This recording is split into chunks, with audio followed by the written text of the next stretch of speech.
When the box arrived, Emily was thrilled. She'd been waiting for this particular package since March, and at long last it was here.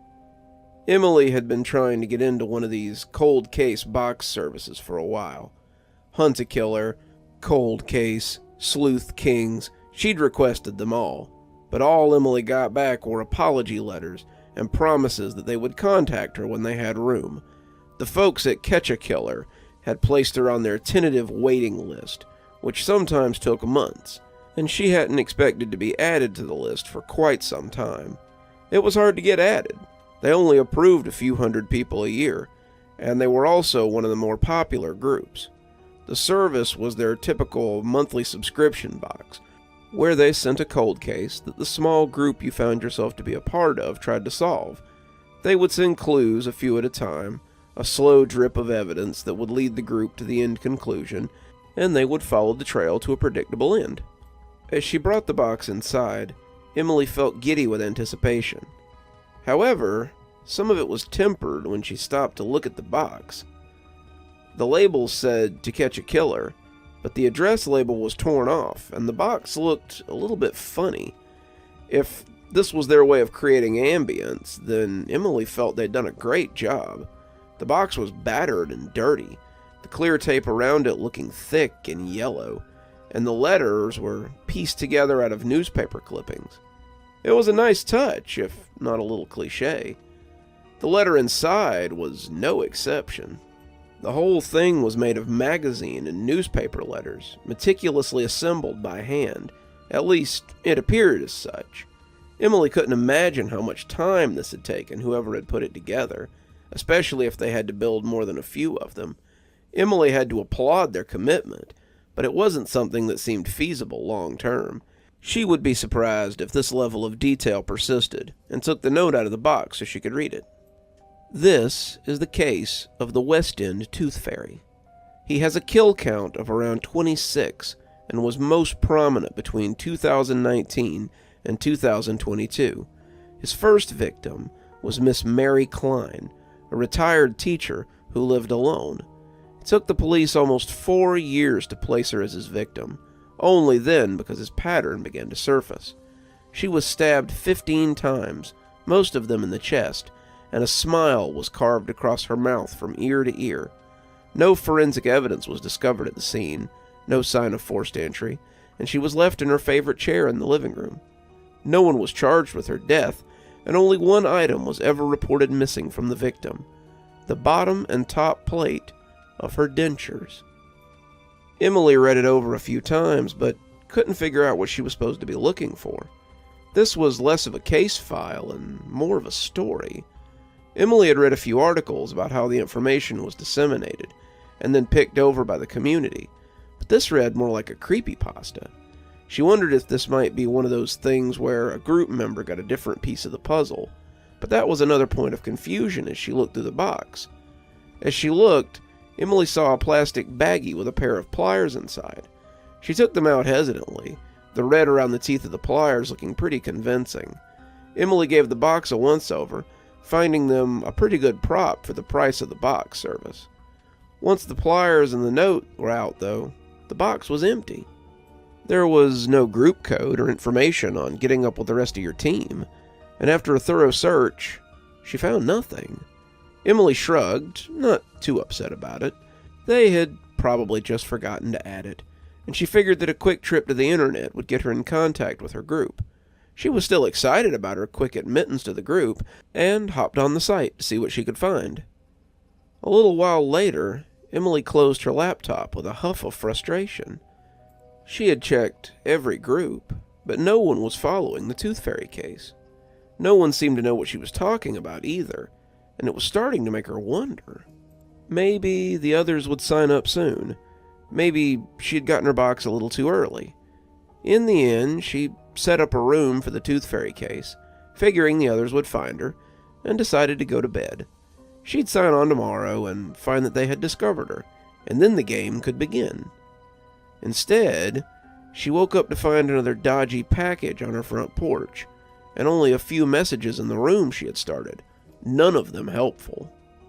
The people who had found the room appeared to have used her post as an excuse to belittle her. The 3 or 4 users who had left comments were quick to remark that the Tooth Fairy case was little more than an urban legend, not likely to be something Catch a Killer would tackle. They made fun of her for even suggesting that they received a case file on this one, and decided that she must be trolling. Today's box looked like it had gotten wet, and the cardboard was dark and distorted. Emily huffed and deleted their comments, setting the box on the table as she cleared her own inbox. This was what she got for asking for help on the internet. Most of these people were just shut-ins with little more to do than bother her, and she knew she shouldn't take it personally. Even so, Emily reflected that it was frustrating that none of the others who'd received the case files had hopped in to share information. As she sat grumbling at the computer screen, she found her eyes straying to the box and finally decided to open it. The material felt as damp as she'd expected, but that only added to the mystery. It hadn't rained last night, or for the last few days, and she couldn't believe that anyone would have delivered a package in such condition. And why was it here so early? It was near noon, but the mail didn't usually run until 2 or 3 in the afternoon. The box had been waiting for her when she opened the door, leading her to believe that it had been dropped off much earlier. Inside the box was another of those strange notes, the letter made of magazine clippings, and an envelope that she thought might contain pictures. His next victims were the Hughes children, Mary, Shelley, and Clark, ages 12, 10, and 8, respectively. Coming in through the window in their bedroom, he tied them up and made them watch as he stabbed them to death from oldest to youngest. Each of them was stabbed 20 to 30 times. Their parents found them the next morning, both having slept through the night as their children died mere feet away. The oldest child was found to have her lower canines removed, the middle child her bottom incisors, and the youngest was missing his bottom premolars. The teeth were believed to have been taken as a trophy, and that was when the police began calling him the Tooth Fairy, though the press wouldn't start using it until much later. As she took out the pictures, Emily felt her blood run cold as she flipped the top back. There were 12 pictures inside, all seemingly taken with a Polaroid camera. All of them were of crying children, their hands tied behind them and their mouths stuffed with whatever they had at hand. The girls appeared to be older than the brother, all of them bearing the same sandy hair and hazel eyes. And as the pictures carried on, Emily could see the fearful children becoming broken children. Their pajamas reddened, their wounds seeming to grow with each snapshot, and by the end, all 3 were lying on the carpet together. As their blood seeped into the thick shag, Emily felt the pictures slip from her numb fingers. What was this? It was a little too much if this was someone's idea of a joke or a game.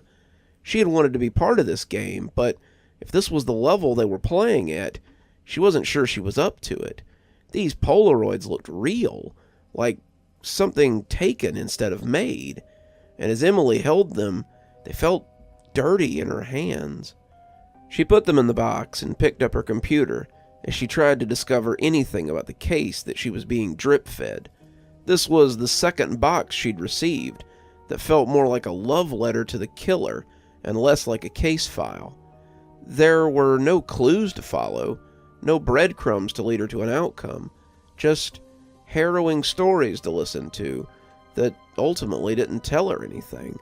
If this was how it was, she really needed to see if anyone else had received the clues she was failing to find.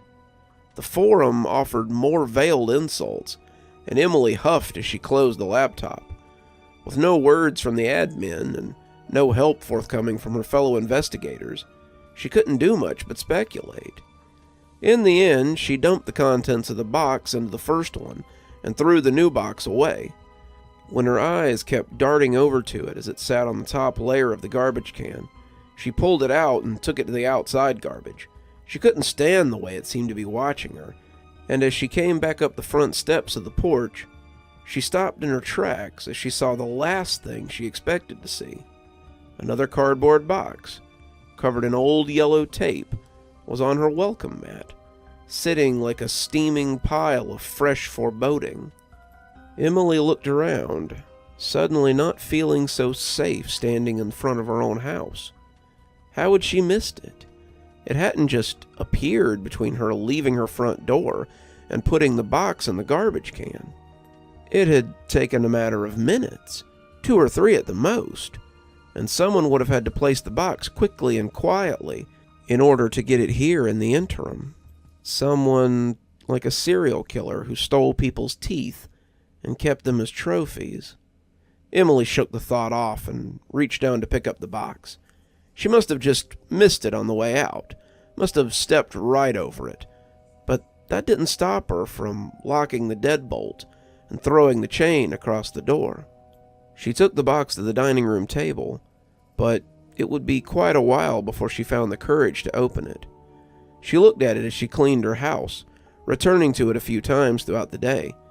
She didn't want to open it, was honestly afraid of what might be in it, but it still hung over her like an omen. As fearful as she was, it was a very tantalizing mystery, and Emily loved a good mystery. As the sun went down and the shadows grew tall in her living room, Emily was helpless to stop herself from ripping off the tape. The box had the same wet, warped look the other one had borne, and as the tape came off, Emily was greeted by yet another handmade note and a long metal tool that made her grit her teeth. It was an ice pick, and someone had clearly used it roughly. The end was dented, the metal flowering up around the point of impact. The tip was malformed, that angry exclamation almost as damaged as the butt end, and it helped the red paint find its way into the porous metal that sought to drink it up. It worked its way into the crevices, and the dark red made the tool all the more grotesque. The 4th victim was Dr. Reynolds of the Norvis Free Clinic. Posing as a homeless man, he came in before operating hours and killed the good doctor before his staff could arrive. The Tooth Fairy had chosen Dr. Reynolds carefully, the two bearing a striking resemblance. It was easy for him to pose as Dr. Reynolds and continue to see patients. The next 12 victims were homeless people at the clinic, people he invited to come in after hours. The cause of death for all was the same as Dr. Reynolds, a single puncture wound to the side of the neck. From these victims, the Tooth Fairy completed his collection of bottom teeth. She added the pick to the box of other things before slipping it into the hall closet and going to sit in her room. Suddenly, the living room was a little too open, the windows too exposed for Emily's taste. She sat in bed, trying not to think about the boxes or the mystery that surrounded them. The more of them she received, the more she had to remind herself that this was just something cooked up by the company. It became harder and harder to justify to herself, though, as the contents became more graphic. She had read a lot of forum posts before signing up, and none of this seemed like the experiences she had read about. The cases were spooky sometimes, but there was always a group of people to help you solve them. Doing this alone was making her anxious, and the clues weren't really pointing her towards a suspect at all. This was reading more like a story, and less like a case. She wasn't sure what to take away from this, besides the crawling anxiety that surrounded her. She checked the group again, and found nothing but more people making fun of her for suggesting Catch a Killer would cover anything like the Tooth Fairy case. It's not even real. It's an urban legend. No, it's real, but the group only handles cases with suspects and evidence.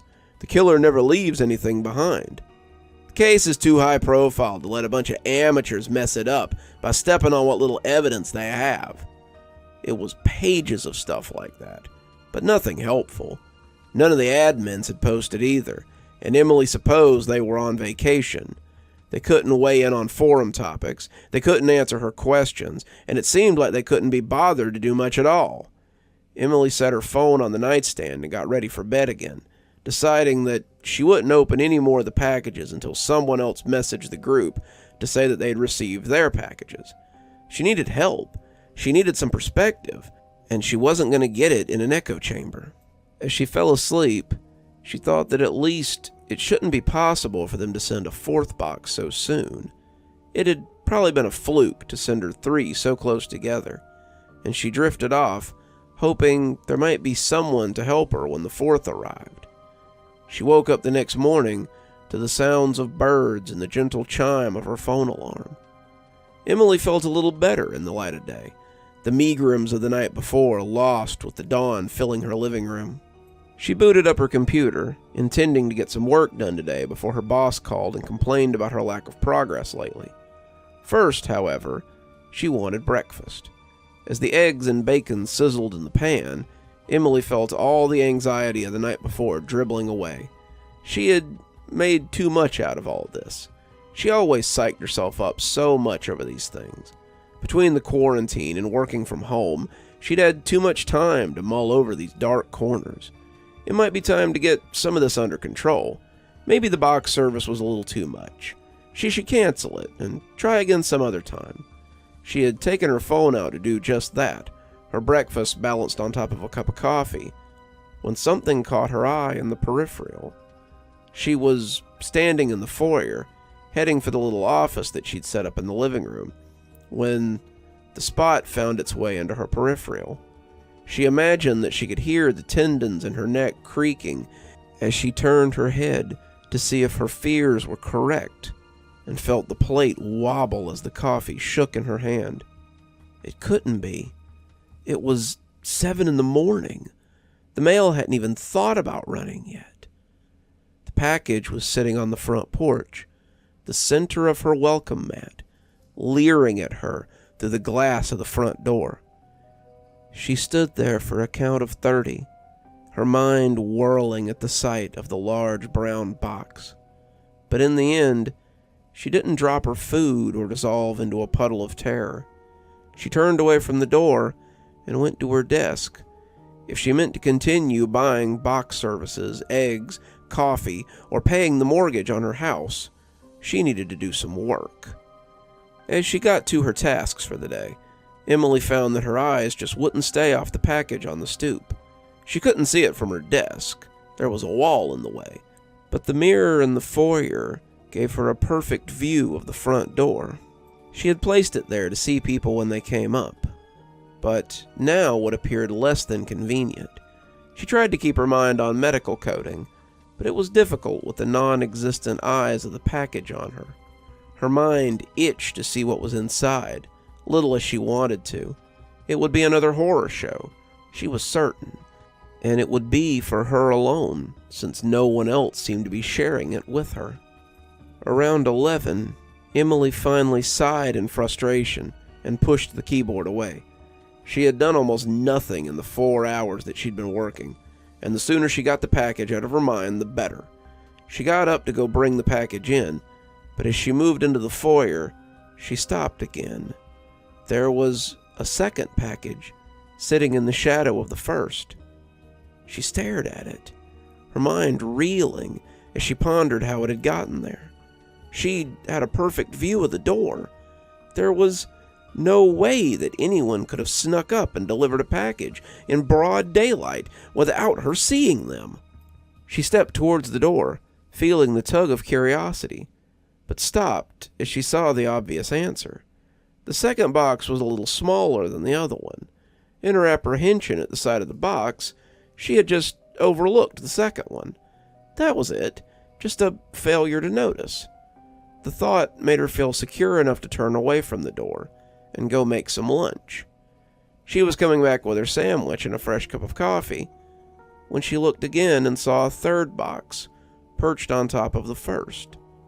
She'd been thinking that she might be able to get some work done, but seeing that third box, that dark brown cardboard monstrosity, she began to doubt the web of excuses that she had crafted. If they could sneak in a third box, they could have easily slipped in the second. If it hadn't been there, they had slipped in while she wasn't looking and delivered it without a sound.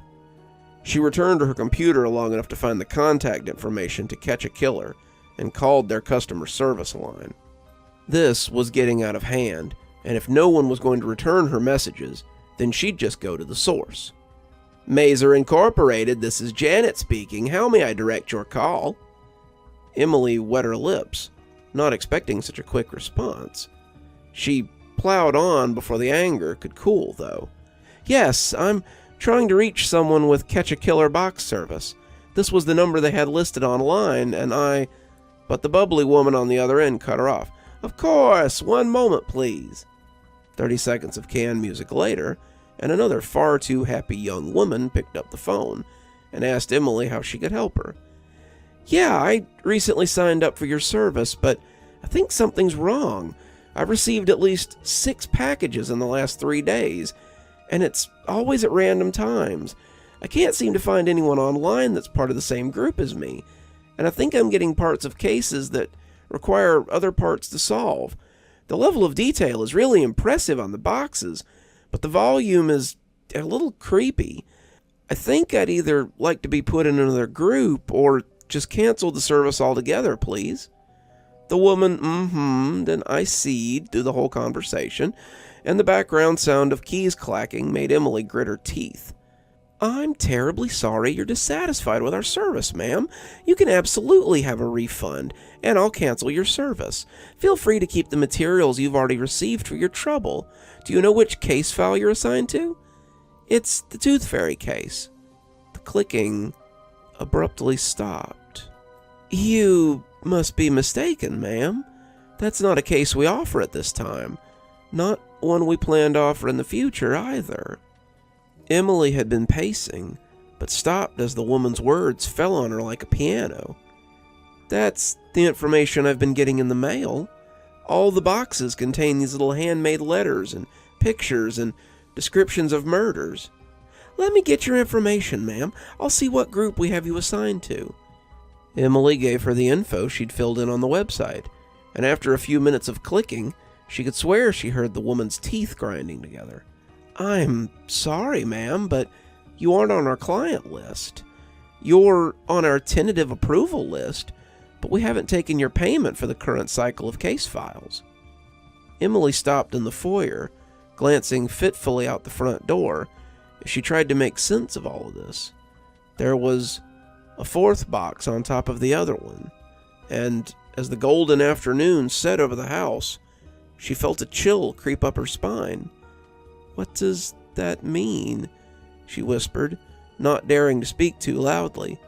It means that whoever's sending you those packages isn't anyone from our office. Emily was speechless, and as the woman called to her from the other end of the phone, she let it slip out of her hand and tumble to the hardwood. Emily wanted to call the police, but her curiosity was piqued. It was the same curiosity that had led her to sign up for the service in the first place, but now it had led her into a mystery that she hadn't been prepared for. As she wrapped her hand around the doorknob, she knew that there was no going back. If she looked in those boxes, if she cut the tape and saw what lay inside, she'd never be able to go back again. She opened the door, poking her head out like a groundhog from his hole.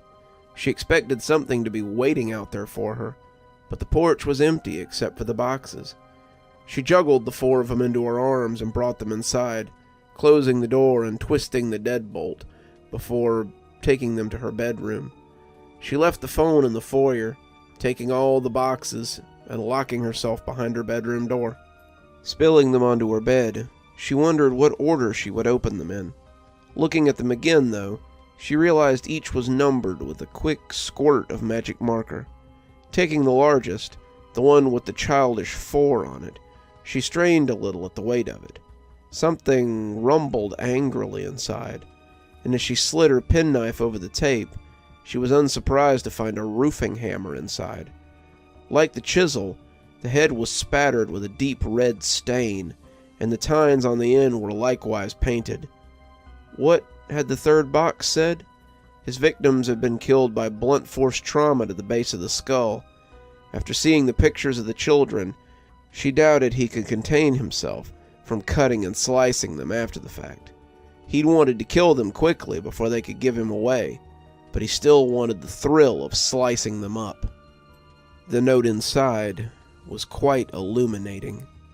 His next 3 victims were an odd fellow looking to have some teeth extracted, a census taker that he suspected might be working for the police, and the private detective that ultimately caused him to abandon the free clinic.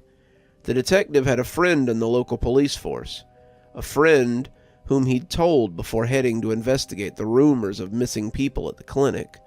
The Tooth Fairy avoided the raid meant to catch him and added 6 more teeth to his collection. From the old man, he took the front incisors. From the census taker, the 2 top incisors next to them.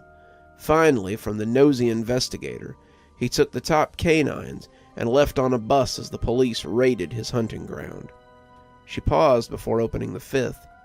Had she heard a sound in the living room? She wanted to check, but the knife made such a satisfying sound on the tape as she opened it. Inside was a business card for someone named Carol Barner. The legend beneath proclaimed her to be a webmaster from Mazer Inc., and Emily suspected that she already knew what the note would tell her, how easy it had been for the packages to arrive at her house, almost like someone had her name and address.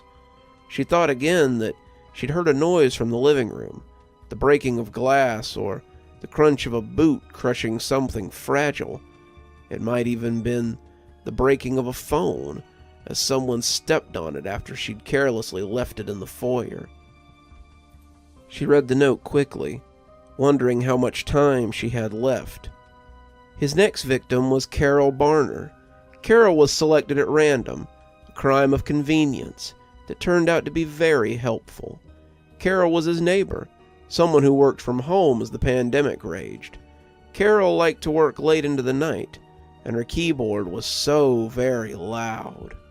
He had tried to be good, tried to lay low for a while as he settled into a new town, but the clack, clack, clacking was driving him mad. One night, as he watched 2 o'clock roll by with no reprieve, he took the continued noise as a sign from above. He broke into her apartment, and she never even noticed over the sound of her keyboard until it stopped tapping forever. In doing so, he discovered what it was she'd been working on, and found a way to finish his work without the hassle of finding more victims. He discovered the database that she'd been tapping away at, and after taking her premolars, he set to work. Her hands shook as she opened the next box, the knife threatening to cut her as it jittered over the adhesive. She could hear him as he moved through the house, being less than quiet as he yanked open doors and cabinets. He knew where she was. He had to, but it was all the thrill for him. He wanted her good and scared before he went about his business, and Emily had to still her hands as she read the note that lay atop the flyer for Catch a Killer. The flyer with the red stain distorting the K in killer and made it run like a wound. His next 8 victims were just everyday crime junkies, people who loved to research and speculate from the comfort of their home. He had a large pool to choose from, and it was easy to select those who wouldn't be missed or would take time to be discovered. Glenn Howell was a freelance coder with a passion for cold cases. Linda Merrill was a divorced housewife whose children had flown the nest, leaving her plenty of time to consume her true crime content. Courtney Powell and Linda Kane were roommates, and it was a wonder the 15 cats in their apartment hadn't got them before he did. John Boyd, Claire Keene, Reagan Summers, Casey Greer, they all took the bait and became true crime content all their own. Each kill swelled the legend of the Tooth Fairy. Each added another name to his tally, and each gave him another piece of the puzzle. As the police searched for him, looking for anything that could discover his identity, the Tooth Fairy found the last piece he needed, his final victim. The knob rattled, turning slowly as it hit the lock.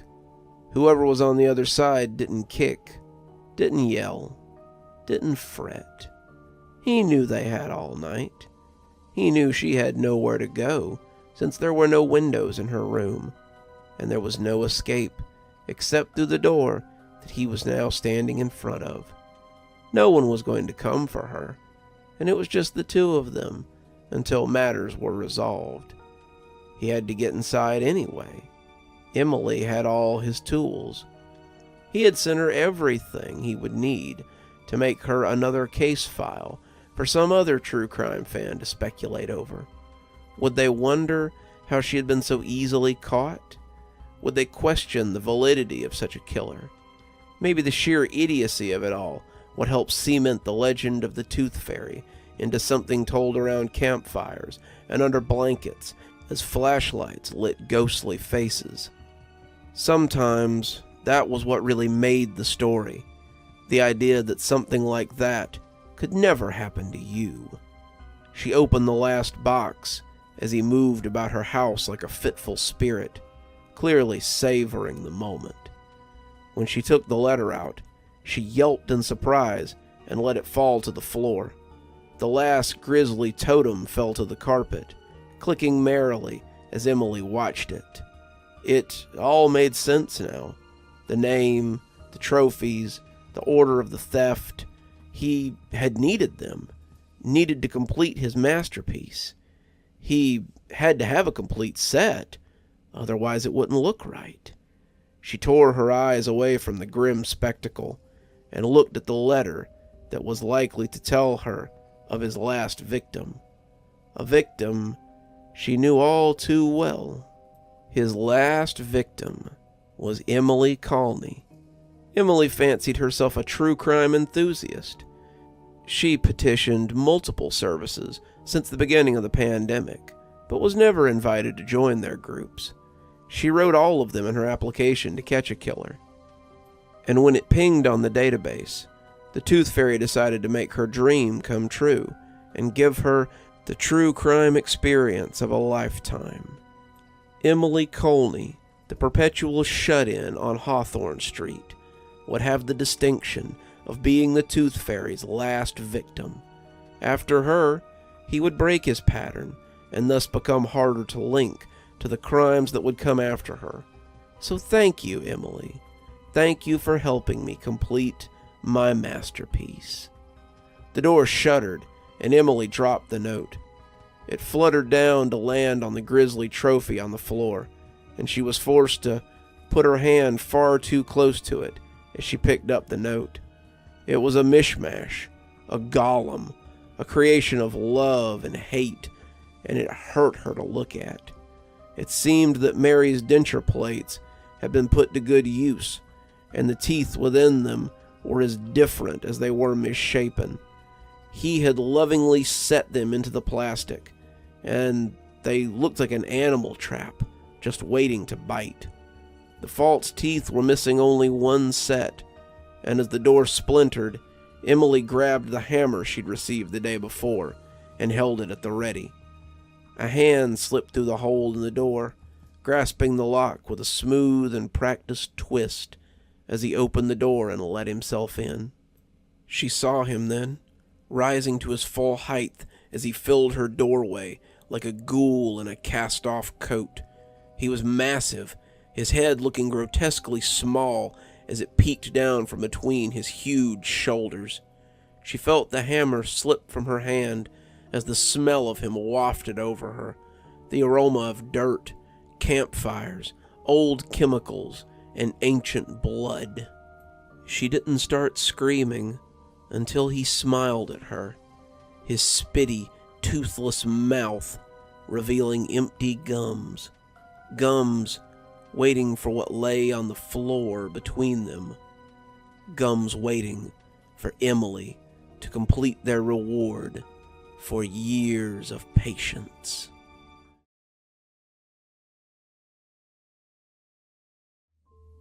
I looked at the sign over the register and scoffed loudly. It hung above the bowl of fortune cookies like a silent guardian, and it had never made any sense to me. Customers are cautioned to take one fortune cookie. Taking more than one cookie may be hazardous to the customer's health and sanity. Management. I'd been coming to Yinshi Guzo for the last 10 years, and that sign had always sort of made me roll my eyes. The food this place made was well worth the 5-minute walk from my house, and I had never gotten sick here as I had at other Chinese restaurants. The food was great, the price was fair, and the customer service was second to none. Yinshiguzo was a place I came to when I was depressed. It was the place I came to when I was celebrating, or when I just needed some comfort food at the end of a long day. It was my all-time favorite restaurant, and I couldn't think of anywhere I'd rather eat. I had actually met my wife here 5 years ago, in fact. Her date stood her up, and I was coming in for some takeout. We both sat in the waiting area, her hoping for a table, since the place was bustling, and me just waiting for my takeout, and struck up a conversation. By the time my food came, she had asked me to stay and eat with her, and I agreed. A year later, we were married, and we've been together ever since, and coming back to Yinshiguzo as well.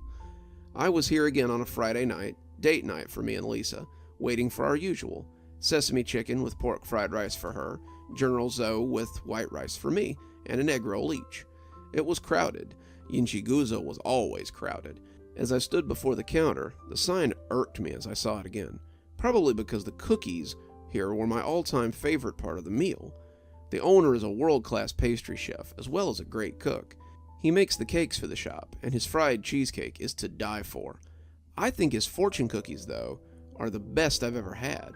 I know that some of you are going to tell me that fortune cookies aren't an authentic Asian delicacy, but this guy has embraced them at Yinshiguzo. He makes them from scratch, putting the fortunes in himself, and they're so buttery and delicious that I could eat them by the ton. He refuses to sell them, though, saying that they're only meant to be enjoyed one at a time, and I can't imagine how much money he loses making them like that. Wrapped delicately in their paper holders, they mocked me from the bowl as I stood looking. Leaning forward, I grabbed about 6 of them and popped them into my pocket. I couldn't tell you why I did it, not really, but it was something that I would come to regret. "Your order, sir," said the voice of Miss Kim as she came back. I jumped, looking guiltily as I smiled and thanked her for the food. As I turned to go, I heard her say something almost too low to hear. "Be careful with those. Remember the rules, sir." I turned back, but she had disappeared behind the curtain that separated the front from the back already. I shook it off. I must have misheard her, I thought to myself, as I took my food and left. I traversed the street, weaving between couples and clumps of people on their way downtown, as I made my way home. As I walked, I felt the cookies shuffling around in my pocket and decided to have one. I reached in and pulled out the hand-wrapped paper cover, looking at the little message scrawled on the outside. Good Fortune had been written on it, and I opened the wrapper and picked the fortune out as I ate the delicious cookie in a single bite. It was still soft and warm, and the cookie tasted fresh from the oven. They always seemed to taste like that, and I assumed he made them fresh every day. I looked down at the little paper and thought for a moment that it might have been handwritten, too. Did the owner handwrite his fortunes or something? That level of detail really made these all the more special. I smiled as I read the fortune. Even if it was handwritten, it was still kind of generic for a fortune cookie. Tumultuous times are right around the corner. Aren't they always, I said to myself, putting my key into the lock as I stepped inside. 10 minutes later, I had the wine chilling in the sink, the food transferred to plates, and I'd found the perfect movie on Netflix for us to cuddle up and watch together. I had it all arranged and ready for her. As I switched over to regular TV, the movie primed and ready to play, I looked at my watch and tisked. It was already 8:30. She should have been here by now. She had been working late these past few days, and I was beginning to become worried. I reached into my pocket and pulled out another of the delicious little cookies. I stopped before unwrapping this one, reading the handwritten message on the outside before I opened it. 1 per visit. Don't forget the rules. I felt my brow furrow a little. That was weird. What an odd thing to write on the wrapping of a cookie. I shrugged and pulled it out of its wrapper, pulling the fortune out as I ate the cookie.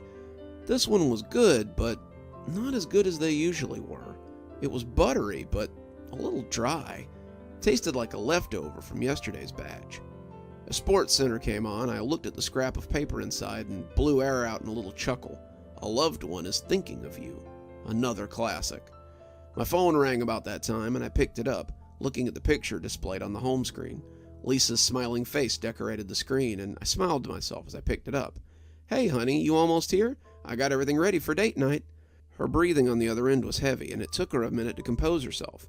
"Babe, I need to tell you something. I need you to not interrupt me, okay?" That made me nervous. Lisa sounded panicked, and I didn't like the thought of her driving while she was in that state. I could hear the sound of her engine in the background, and it sounded like she was driving very fast. I looked at the clock and realized it was later than I thought. Traffic could be nuts this time of night, and I wish she would pull over. Are you okay? You sound like you're... Just listen, and don't interrupt, okay?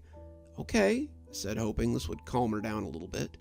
I took out another one of the cookies as she prepared to speak and unwrapped it absent-mindedly, taking the fortune out with a deft hand. I'm pregnant, she said quickly, in a way that made me think she was expecting me to be upset. Quite the contrary. We had been trying to have a baby for years, but couldn't seem to make it stick. We thought we'd finally made it work a few months ago, but she had ended up miscarrying, and it had hit her really hard. She had really fallen into work, staying late and working on her off days, and these date nights had become our only real time to be together. The news that she was having a baby made me ecstatic. I was confused as to why she was so upset. The cookie was dry as I crunched on it. This one was definitely stale. That's wonderful, dear, I said, through a mouthful of cookie. I'm so happy you... It's not yours, she exclaimed, and the cookie turned to ash in my mouth. I felt it stick in my throat, a dry paste turning to cement, and I hacked it up and spat it on the carpet. It looked a little off as it sat in the congealing mass there, but my mind was not on the cookie. Not mine. How could that be? I've been having an affair for the last 3 months. When we lost Davin, I couldn't get over the depression. Someone at work had been flirting with me for a while, and one night oh God, babe, I don't know what to do. She was crying, and I could already hear it turning jagged and ugly. I wanted to be angry. I tried to be furious, but I couldn't in the face of her sobbing. Come home. We'll work this out, Lisa. We can... Huh? She huffed out, and I heard a loud pop of static before the line went dead. Hello? Hello? Lisa, are you there? Hello? But there was no one. I sat forward, bumping the table and sending the plates I had made spilling onto the ground. I heard the dry snap of the other 2 cookies as they crumbled in my pocket, but I hardly noticed. I tried calling her back, but it went straight to voicemail. I called again and again, becoming more frantic with each phone call until I finally bounced it off the carpet floor in a rage. What the hell was going on? What had happened to Lisa? I felt something papery against my palm, and when I looked up, I saw the fortune was plastered against it. I caught sight of the words, and it quelled my rage with cold fear. Your joy will quickly become ashes in your mouth. What the hell was that? That wasn't a normal fortune. Fortunes from cookies were almost always benign, or at least neutral. Did the owner write these himself? Who the hell would put a thing like that in a cookie? I stared at it for a few minutes before retrieving my phone and trying to call her back. The screen was cracked, but that hardly seemed to matter anymore. As my phone remained silent and hers remained unreachable, I was becoming scared. What if something had happened? The fortune continued to nag at me. So far, each of them had been accurate in their own way. What the heck was going on here?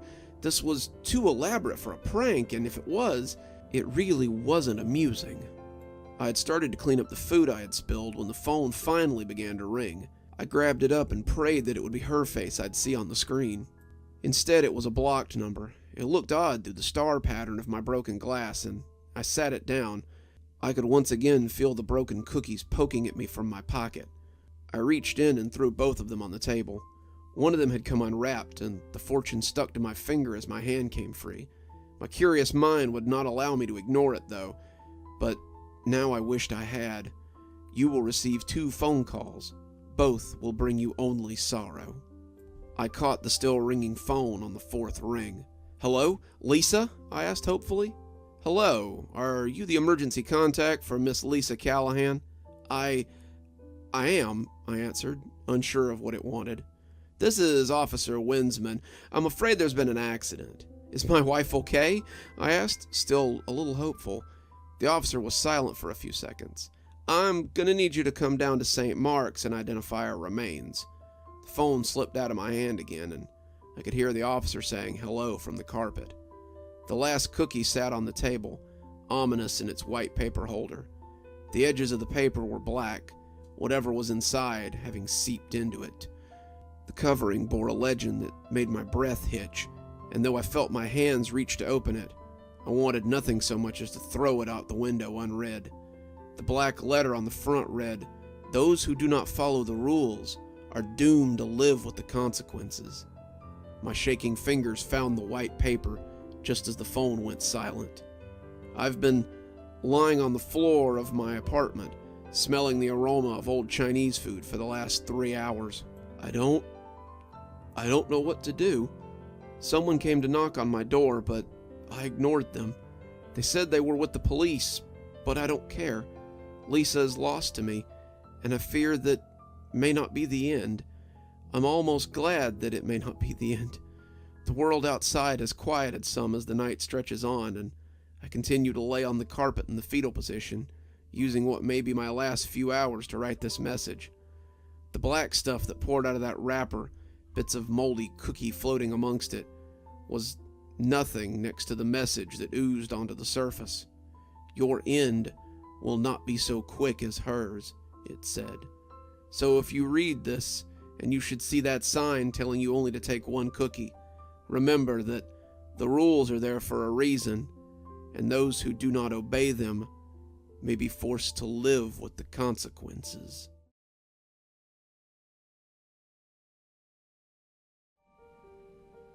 I can't explain it, but he's been here the whole time. No one believed me. My wife thought I was insane, but he's been here the whole time. My son, Dale, was 5 when he went missing. We were at the park by our flat when it happened. Park may be too grand a word for it, but that's what Dale always called it. In reality, it was a big plastic play structure, with a couple of slides, a climbing wall, and a sand pit. The whole thing is surrounded by a 15 by 15 fence, with a couple of benches for parents to sit on inside. That's where I sat that day, scrolling through Reddit and finishing my cigarette. Dale was playing with a couple of neighborhood kids, their parents sitting on the other benches, so they didn't have to breathe in my smoke. I looked up in time to see him go beneath the play structure, into an area they call the cave. The cave is an enclosed area beneath the structure, with a roof that was comfortably close for a kid and downright claustrophobic for an adult. I heard my phone chirp and looked back down to see a text from my wife. She'd gotten home from work and wanted Dale and me to come help with the groceries. I pitched my cigarette over the fence and called for Dale. "Come on, Dale. Mom's waiting for us." No response. "Come on, Dale. If you can't listen, we won't be able to come back tomorrow." Usually this would have brought him running. Playing outside was his favorite pastime, but there was still no answer. Both of his playmates came out the other side, giggling and laughing as they acted out whatever game they were playing, and I asked if they'd seen Dale. Alicia, a dark-haired girl who was missing her front teeth, lisped, "He's still in the cave, Mr. Darwith." So, I hunkered my nearly 6-foot frame, looked into the dark underbelly of the play structure, and called for Dale to come out. "Come on, Dale, we really have to go. Mom's waiting on us." I still didn't think anything was amiss, other than Dale trying to squeeze in a few more minutes of playtime. I expected him to giggle and poke his head out, baiting me into chasing him or crawling into the cave. He knew that as big as I was, it would be funny to watch me try to get under the structure and run him out, a game we played often. Instead, there was only silence. So I sighed and hunkered down on the damp sand to crawl under to get him. I heard the other 2 parents chuckle as they watched me, my back scraping at the bottom of the structure as I crawled towards the entrance to the cave. I didn't mind playing with Dale, but this was a little much. I was tired from my night shift the day before, and my back was sore from lifting freight all night. I resigned myself to having a stern talking to with him on the way home about not listening and crawled into the dark opening of the cave. As I passed from the lighted world outside, the afternoon sun cut slants across my face through the boards of the structure as I entered the darkness of the cave. I felt a crawling sensation on my neck suddenly. I thought I might have picked up a spider, and I ran a hand over to knock him off. There was nothing there, but the feeling wouldn't abate. It felt like my hackles were up, that ancient feeling of predators nearby putting me on edge, and it took everything I had to keep dragging myself through the space. It was only about 5 feet of blackness, but the space was preternaturally dark. It was the weirdest I had felt in years. Was it always this dark in here? I'd crawled through here before, but I didn't remember it being this black. Worse still, I didn't feel like I was alone in here. Of course I'm not alone, I reminded myself. I came in here to get Dale. As I crawled through, I began to doubt that he was still in here, and the sense that something else lived here wouldn't so easily be put aside. I felt like something hateful lived here, something that was even now hungry and slobbering. My goal went from getting Dale to getting the hell out of the space, and I came out the other side, expecting to be dragged back and consumed any minute. I stood up, wiping the dirt off my knees, as the air puffed out of me loudly. It could have easily been mistaken for exertion, but I'd be a fool to pretend it was anything but fear. I expected my son to pop out and laugh at his silly old dad then, but he was still nowhere to be found. "Dale?" I called, my voice becoming fearful after what I'd experienced. "Dale!" The other parents looked up, hearing the jagged quality of my voice, and rose to see if everything was okay. I can't find my son," I told them, and they told me not to panic as we searched the structure. My wife came walking up just as I started getting frantic, and she must have sensed my concern as she caught sight of me. She called the police then, and as I ran to check the woods, I heard her say that hateful phrase for the first time. "Our son's gone missing. Please send help." Half an hour later, 2 cars pulled up and a couple of officers came to render assistance. I had searched behind the flats, in the scraggy woods nearby, around the little retention pond that I always told Dale to keep away from, and was just about to start knocking on doors when I saw them. They wanted to talk to me being the last to see Dale, and the officer in charge sent 2 of his men to check nearby houses as they asked me questions for the next few minutes. Where had I seen him? What was he wearing? Was there anyone suspicious around? Who were his mates? Where might he have gone off to? Did he run away often? And all the time they assured me that they would find him, and not to panic. I answered their questions honestly, but I knew that he couldn't have left the play park. Dale was small for his age. I told them so, and despite all my misgivings with the flat we lived in, they had done one thing that I thanked them for. The clasp on the gate was too heavy for a little tyke to push up. Dale had struggled with it before, but I knew he couldn't have left without help. The other parents said they hadn't seen him come out or seen anyone lurking around the playground that day. So the police searched. They searched the play park, the surrounding flats, the woods, and the whole area, basically retreading the ground I had already walked. As night began to fall, they called in more officers and began to canvass the wider area. My wife and I were distraught. Dale was our first and only child, but as the day stretched on, it seemed less and less likely that they would find him. I'm not ashamed to say that I took Dale's disappearance poorly. My wife was stoic through it all, but I knew she was hurting. He was her baby, and she had carried him for 9 months, but I think she held a lot of her sorrow in because she saw me floundering. I became like a ghost in my own home. Eventually I went back to work, but my performance suffered. It only takes a little effort to load things onto a truck, but I was falling behind, missing quotas, and making trucks late. The supervisor was a mate from primary school, fortunately for me, and he saw that I wasn't doing well. He suggested counseling and told me it might help, but I didn't want to tell some stranger about my problems. A year passed, my wife and I growing distant as the days went by, and as the anniversary of Dale's disappearance drew closer, I finally really screwed things up at work. I can't even say that it wasn't my fault, because it absolutely was. I was operating a lift, something I'd done since I got certified at 19, and as I backed out with a load, I hit a riser. It wasn't a hard hit, just a bump really, but the legs on that particular riser, as it turned out, were getting ready to give way. The riser collapsed in spectacular fashion, and when it fell on one of my co-workers. He lived.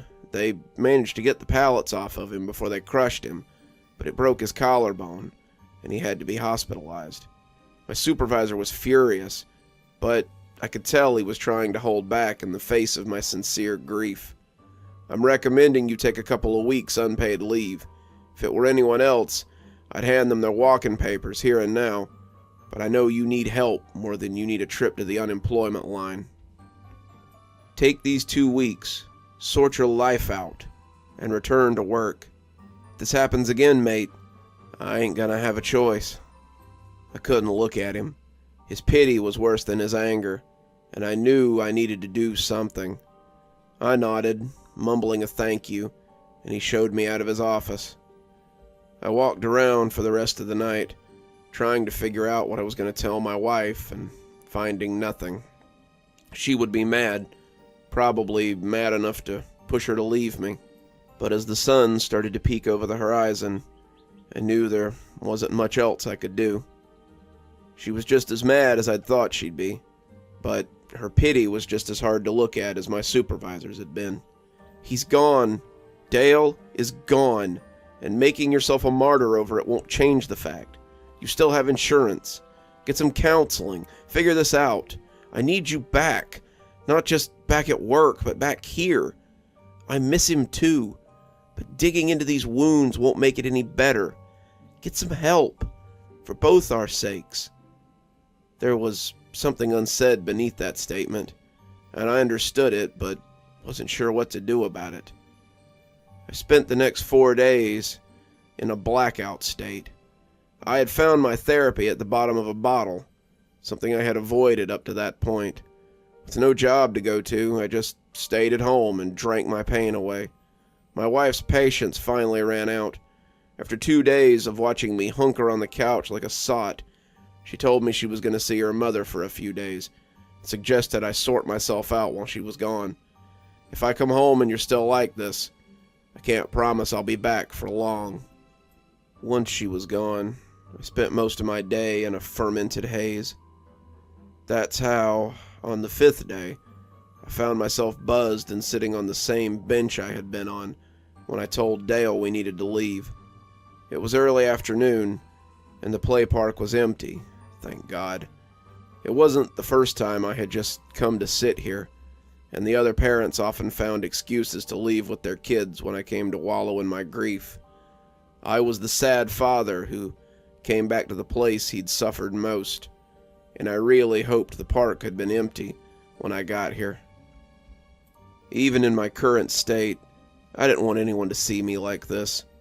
It was embarrassing, and it might frighten some of the children if I came weaving into the park smelling like a distillery. I was staring at the play structure, thinking to myself that it might be time to get some help after all. When I first saw it, it was just 8 words, but those 8 words sobered me up faster than any cold shower ever could. On the side of the slide, in rough marker, someone had written, "Where have you gone, Daddy? I miss you."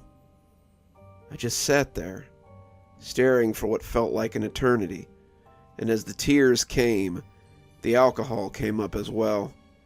My tears fell nakedly into the pile of sick that sat between my legs, and as the rage bubbled up in me, it felt like they were almost burned away. Someone was mocking me, mocking my son's loss, and as I staggered towards the super's office, I was madder than I had any right to be. Mr. Vidner, the super for the complex, always reminded me of one of the hobbits from The Lord of the Rings. He was short, fat, had a curly brown ring of hair around the bald spot on his crown that got bigger every year, and when he sat at his desk, it was like a child sitting in his father's chair. He nearly fell out of that chair when I slammed his office door, his expression of confused anger becoming one of confused fear as he looked on my face. He was a small man, and the sight of a large, angry drunk in his office reminded him of his stature rather quickly. "Someone has written hateful graffiti on your play park, and I want to know what you intend to do about it." He took a minute or two to collect his thoughts before asking what the hell I was talking about. I took him out to have a look, leading him to the slide in question. and he looked taken aback as he read the words. "Who would do such a thing?" he asked, more to himself than anyone. The way he side-eyed me, I could tell he thought I might have done it myself, but one look at my face made him rethink it before he said it. "I'll take care of it immediately, Mr. Dawes. In the meantime, why don't you go get some rest? You look under the weather." He had the decency not to call me a drunk out in the open, and I conceded the matter as I went home to sober up a little. As night began to fall, some undetermined amount of time later, I sat up from the couch and listened to the 5 or 6 stout cans rattle angrily to the floor. By the headache and the mealy taste in my mouth, I had not gone home and sobered up. As I moved into the kitchen to make something for dinner, I remembered the words on the slide and felt angry all over again. As the meat pie I had taken out of the freezer spun in the microwave, I wondered if Vidner had taken care of it like he said he would. I wondered if he'd painted over it or washed it away or how he had done it. Were the words still sitting there on that slide? As the microwave dinged, I resolved to go find out, and took my pie and plastic fork on a little field trip. I watched the steam roll off the top as I walked down to the little park, the night air alive with crickets and night birds. It would have been pretty if I hadn't been in such despair. The trees were losing their autumn leaves, becoming bare and skeletal, and the air was crisp enough to make my undershirt unadvisable. My bare feet slapped at the concrete as I walked away from my flat, and the closer I got, the better the view of the offending slide. The words were gone, the pressure washer having left the slide a little lighter for its effort, but as I came through the gate, I saw that something else had been added to the side of the structure. It looked like the same marker strokes, the handwriting big and childish, and as I read it, I felt a growl rumble in my throat. "I saw you today, Daddy. I saw you, but you didn't see me." I looked around as the wind rattled the nearby tree, expecting to see a group of snickering youths as they watched me. This had teenagers written all over it, and as the pie slipped out of my hand, I loosed my shout at the sky. Why? Why did they devil me like this? Was this a game to them? When I was a kid, we would never have done something like this to anyone, let alone a grieving father. The dark offered up no answers, but the side of the play park did when I turned back. Beneath the first message, another smaller message was written in the same childish scrawl. The longer I looked at it, the more I recognized it. How many times had I watched my son scribble words in his reader just that way, filling in the workbook pages in big, looping script as he prepared to go to kindergarten. "Daddy, I can see you, but you can't see me. Please help me. It's scary here." I hunkered on my knees in the sand, looking at the words as I ran my fingers over them. They looked just like his, and as I felt a splinter catch in the pad of my thumb, I pulled it back sharply. There was no way he could be here. There was no way that he could have been hiding here for a year. But as I watched the playset, I had no doubt that he had written those words. "Dale," I said, my voice quavery as I glanced into the shadowy depths of the playground. "Dale!" I shouted a little louder, casting around as I tried to find him. I walked around to the other side, stumbling in the gritty sand as it sucked at my feet.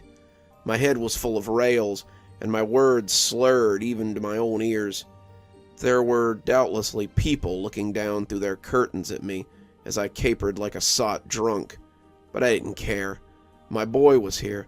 He was here somewhere, and I needed to find him. I tripped then, going face down in the sand, and when I came up, I saw a new message on the wet-looking plastiwood. It was hard to see in the shadows that I sat in, but as I got closer, I put my trembling fingers on it to make sure it was real. My fingers came away tacky, the tips black as if they had touched wet marker. "I need you to come get me, Daddy. I'm stuck in the sad swamps, and I need help." "Excuse me, sir. Everything all right here?" As their flashlights hit me, I squinted, but the words were like a brand across my eyes. The sad swamps was what Dale called the swamps of sorrow from his favorite movie, The Never-Ending Story. We had watched it about 1,000 times, and when the VHS that I had owned as a kid finally broke in the VCR, we had searched for it on DVD until we found it at a local thrift store. He watched it every day before his afternoon nap, and I imagined that he could just about quote it word for word. Seeing the words sad swamps made me certain that it was Dale talking. But how? How could he be talking to me from... The light was right in my face now, and I pulled up a hand to block it. Some of your neighbors were worried. You were faring poorly, Mr. Dawes. They heard you shouting and wanted us to come check on you. They were being kind. It seemed that everyone was being kind these days to poor old drunk Mr. Dawes. But I didn't have time for them. I'd seen something under the edge of the play park, half a word that was buried in the shadows. It was his latest message, and as I staggered towards it a little, I hoped it would tell me how to get to him. "What happened?" one of them asked in his jovial tone as he leaned down. "Why flock you out after you came home snookered?" "Well, we can get you a place to sleep it off, sir. Never..." He had put a hand on my shoulder, but I pulled away from him as I tried to see the words that were written beneath the structure. It was just 6 words, but I couldn't see the last one, and the last one seemed very important. The police grabbed a hold of me, but I fought to get away as I tried to see that last word. I got as close as I could, both catching me under an arm as they pulled me away from the structure, and finally I saw it. I repeated it again and again as they put me in the back of the car, all the fight out of me now, wanting to commit it to memory before my drink-addled brain made a muck of it. "We'll phone the missus and let her know that she can pick you up in the tank, Mr. Dawes. If she don't wanna, then I guess you're sobering up on a bench for the night, so long as you don't try any more of that." I ignored them as we left the parking lot, my flat disappearing behind us as I repeated those 6 words like a mantra. Look for me inside the cave. The police hadn't been wrong. My wife was livid. She came down to the station, her clothes clearly thrown on hastily, and glowered at me through the bars of the holding cell. It was just me in there with a few old gaffers, and they were snoring in a corner as I slouched on the bench. I was still imprinting those words on my brain, mumbling them like a magic spell, when I heard her voice and looked up into her scowling face. "I can't believe you've done this. It isn't enough that you get sent home from work, that you do nothing but blunder around like an old tramp, and that you won't get any help for yourself. But now you go and get yourself tossed in the drunk tank. I'm done, Malcolm. Do you understand me? This is the last straw. I won't stay here and watch you destroy yourself." "He's alive," I rasped out, and when she looked back at me, I saw all the anger leak out of her, only to be replaced with pity. "I miss him too, just as much as you do, but you have to let him go. It's been a year, Malcolm. He's not coming home. It wasn't your fault what happened to him. You have to stop blaming yourself for this. He's been leaving me messages at the play park, Stephanie. I can prove it. Come with me and I'll show you. We can find him. We can be a family again. We can..." But she cut me off with the first sob I'd heard from her in months. "I'm leaving, Malcolm. When they release you in the morning, don't call me. Go back to the flat. Go to your mother's house. Go to hell for all I care. I can't watch you do this anymore." She left me there with the other drunks, but I'd already decided what I had to do. They turned me loose in the morning, and after a brisk walk home, I got the things I'd need. I brought a torch, some string, and a big hunting knife I'd had since I was a teenager, and set off for the play park. It was early morning, and I had the place to myself, save for the pigeons still gobbling at my spilled pie remains. I didn't see any new graffiti, but I didn't need any. I knew where Dale was, and as I got on my hands and knees, I crawled around the playground and into the cave. Even in my assuredness, I felt foolish as I moved into the cave. It was dark, but I could still see the light streaming in from the other side. I didn't feel that same sense of foreboding like I had before. No sense of monsters coming to gobble me up, and I turned on the torch as I checked out the corners. The cave was a box of 4 walls with a roof of thick plastic overhead, and I should have been able to see all 4 walls. 3 of the walls were normal enough, but as I looked to the west-facing wall, I was aware of another opening that led into a space that shouldn't exist. An opening between that led into deeper darkness. As my torch turned against the encroaching blackness, I turned my body in a ponderous circle and started crawling into it. If I meant to get my son back, I would need to hobble into the sad swamp and come out the other side. In contrast to the dark cave behind me, the space I entered was pitch black. The edges of my light curled oddly, the darkness seeming to retreat around the edges like felt as I moved in deeper. I wasn't underground, I was still heading forward, but given the dimensions of the play structure, the place I crawled shouldn't exist. The length was wrong. The longer I crawled, the more I expected to wake up and find that I had fallen asleep in the drunk tank. The space was cramped, but felt vast as it stretched on.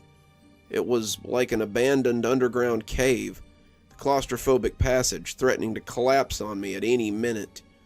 Besides being black dark, it was also utterly silent. Besides the crunch of my knees as they moved over the sand, no other sounds seemed to exist. My own labored breathing seemed to be absorbed by that thick midnight around me, and every painful drag of my body sent a spasm of need through me. It was a primal need, a need to stand at my full height and stretch my arms up, a way to dissipate the confining gloom that hung around me. The same part of my brain made it pretty clear, however, how bad an idea that would be. What if my hands should pass into that darkness and never return? What if the darkness came back with the hand? I kept crawling into that inky soup, wondering if I would simply wander here forever. It was pitch outside the protective beam of my torch, and with every struggling shuffle, I wondered why I didn't turn around and go back. Nothing could survive down here. Nothing could live in this pitch blackness. If I didn't go back now, I'd never find my way out, and be forced to wander endlessly in this void until my torch went out. And then what? I knew I wasn't alone when I heard the soft scuff of feet on sand. I looked into the black expanse, expecting to see the beast that had terrified me the last time I found myself in this nothing. The beam of my torch didn't go very far. At the end of the light, I could hear the scuff of bare feet on sand, though. Something was coming towards me, and I wasn't sure what I was hoping to find. Would it be my son, or would it be a monster to end my journey? When a dirty, half-starved little boy buried me in a hug that circled my shoulders, I knew I'd found him. "Dale?" I whispered, but he could only nod and cry against me. I didn't waste time or breath. I just scooped him up and didn't stop moving until I was back in the lighted world of the play park. As we moved, I could feel that clawing, penetrating glare from behind me. Something had noticed I was taking its prize, and they were unhappy. I kept crawling, kept pulling, but I could hear those scrabbling feet as they kicked up sand. They were getting closer now, their growl loud and thunderous, and on a whim, I turned my torch on them. Bathed in the light, they yelped wildly and kicked up sand as they backpedaled. I didn't dare look back to see what was tailing me. I put on a burst of speed, crawling like our lives depended on it, and when I collapsed in the light of day, I was aware of people shouting at me to get out of there. Their kids were asking who I was and why I was so dirty, but they must have thought I was a bum. When they saw Dale, they tried to take him from me, but I held on like my life depended on it. And when they finally recognized us, I heard their anger turn to surprise. They took us both to the hospital, and I'm glad to say that aside from being underfed and very dirty, Dale was completely fine. My wife came to the hospital, and we both cried as she apologized for doubting me. I refused it, telling her she had nothing to apologize for. I doubted myself. I fell into the bottle and nearly lost myself in my grief. I should be apologizing to you for putting you through this for the last year. She sat with me at the hospital, both of us afraid to take our eyes off Dale as he sat placidly in his hospital bed. I asked him about what he had gone through, but he couldn't tell me much. He said that he got lost in the cave, and he crawled and crawled until he came out in the play park again. Only it wasn't his play park. The play park he found was different, and me and his friends were gone. The sky was sort of purple, and the clouds were too thick-looking to be real. I couldn't get the gate open, but that was probably good. There were these big things that would come by like living shadows, and they would look at me like I was an animal in the zoo. I drank some water from a gross puddle, but there was no food. Sometimes I went to sleep in the cave, but I always felt like something was watching me in there. It never tried to hurt me, but it always felt like I was hiding and waiting for someone to catch me. I thought I was going to starve before I heard you breathing in the cave. I had to run away to get away from some shadow people who were looking for me, and I heard you down there and went to see what the sound was. I asked him about the messages, and he said he had found some kind of marker in the sand over there, and that was about the time he started seeing a shadow inside the play park. I knew it was you. Somehow I just knew it was you, but you couldn't see me. So I started writing messages, hoping you would see them. I guess you found them. The strangest part is that Dale swears he was only there for a week. He says he kept going back into the cave, but he only slept a few times while he was away. What's more, the doctors say he doesn't appear to have grown in the time he was gone. His dental records and growth structure are the same as when he had a checkup about a month before he disappeared. I'm glad to have Dale back, but I don't let him play in the cave anymore. We still visit the play park, and I still let him slide on the slides and run on the structure like he used to, but he's forbidden to go underneath anymore. It's a rule he doesn't mind following, lest he get lost in those dark tunnels for a second time.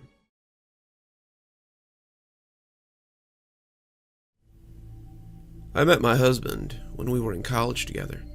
I was working on my bachelor's degree, helping out in the library for some needed extra cash, when I first laid eyes on him. He was not the usual sort of man I fancied, more bookish than muscly.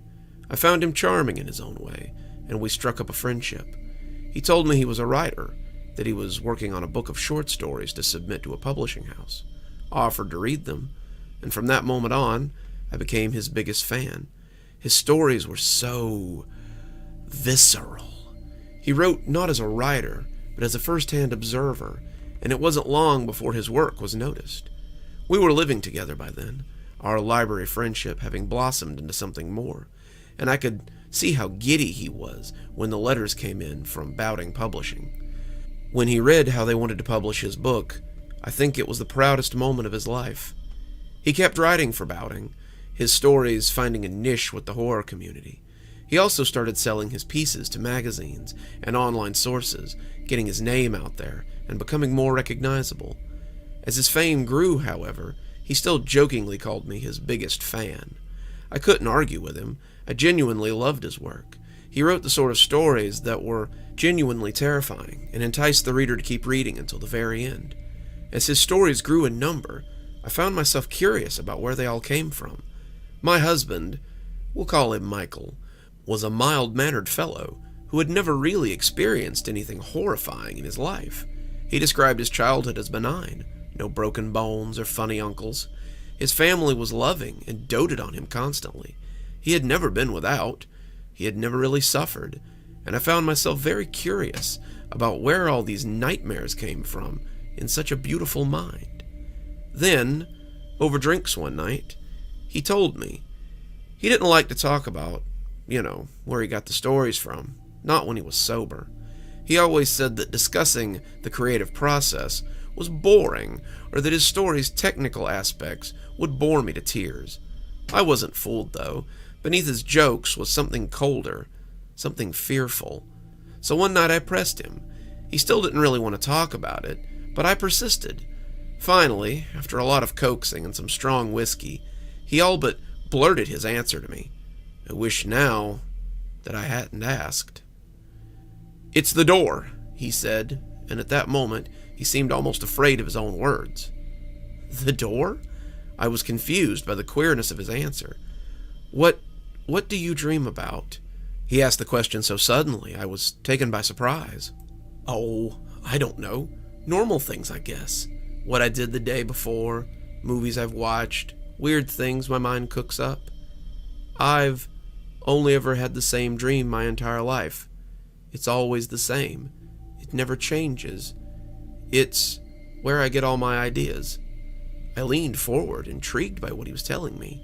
He seemed emboldened by my attention. "The door lies in space. At least I believe it must be space.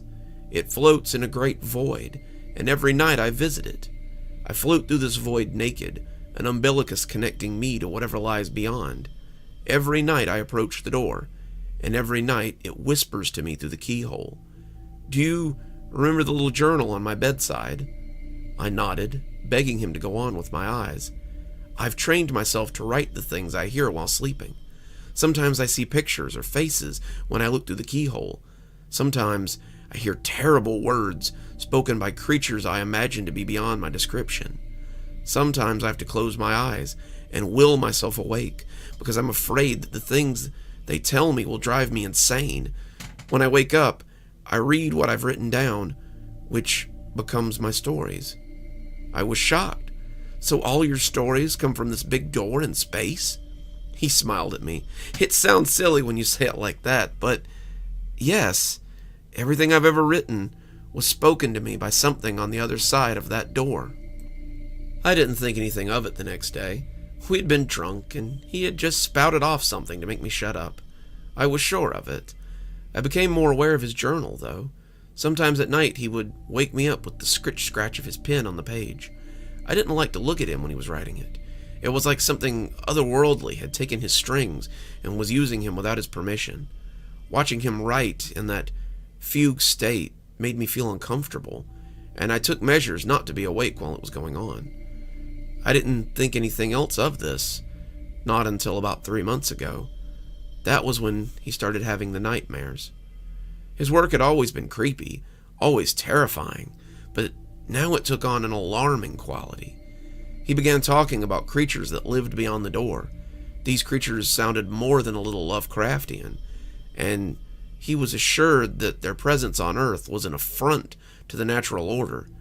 They came and went, their arrivals marked by some with great portents, and their battles had shaped history. The stories weren't the only thing that changed, though. He began to sleep poorly. His sleep had always been placid, peaceful, but now he thrashed and mumbled in his sleep.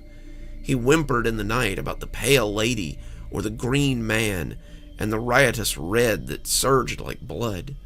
The words he wrote in his journal were unreadable, a foreign language, but he sat and scribbled them, transcribed them every morning like a dutiful follower of some religion.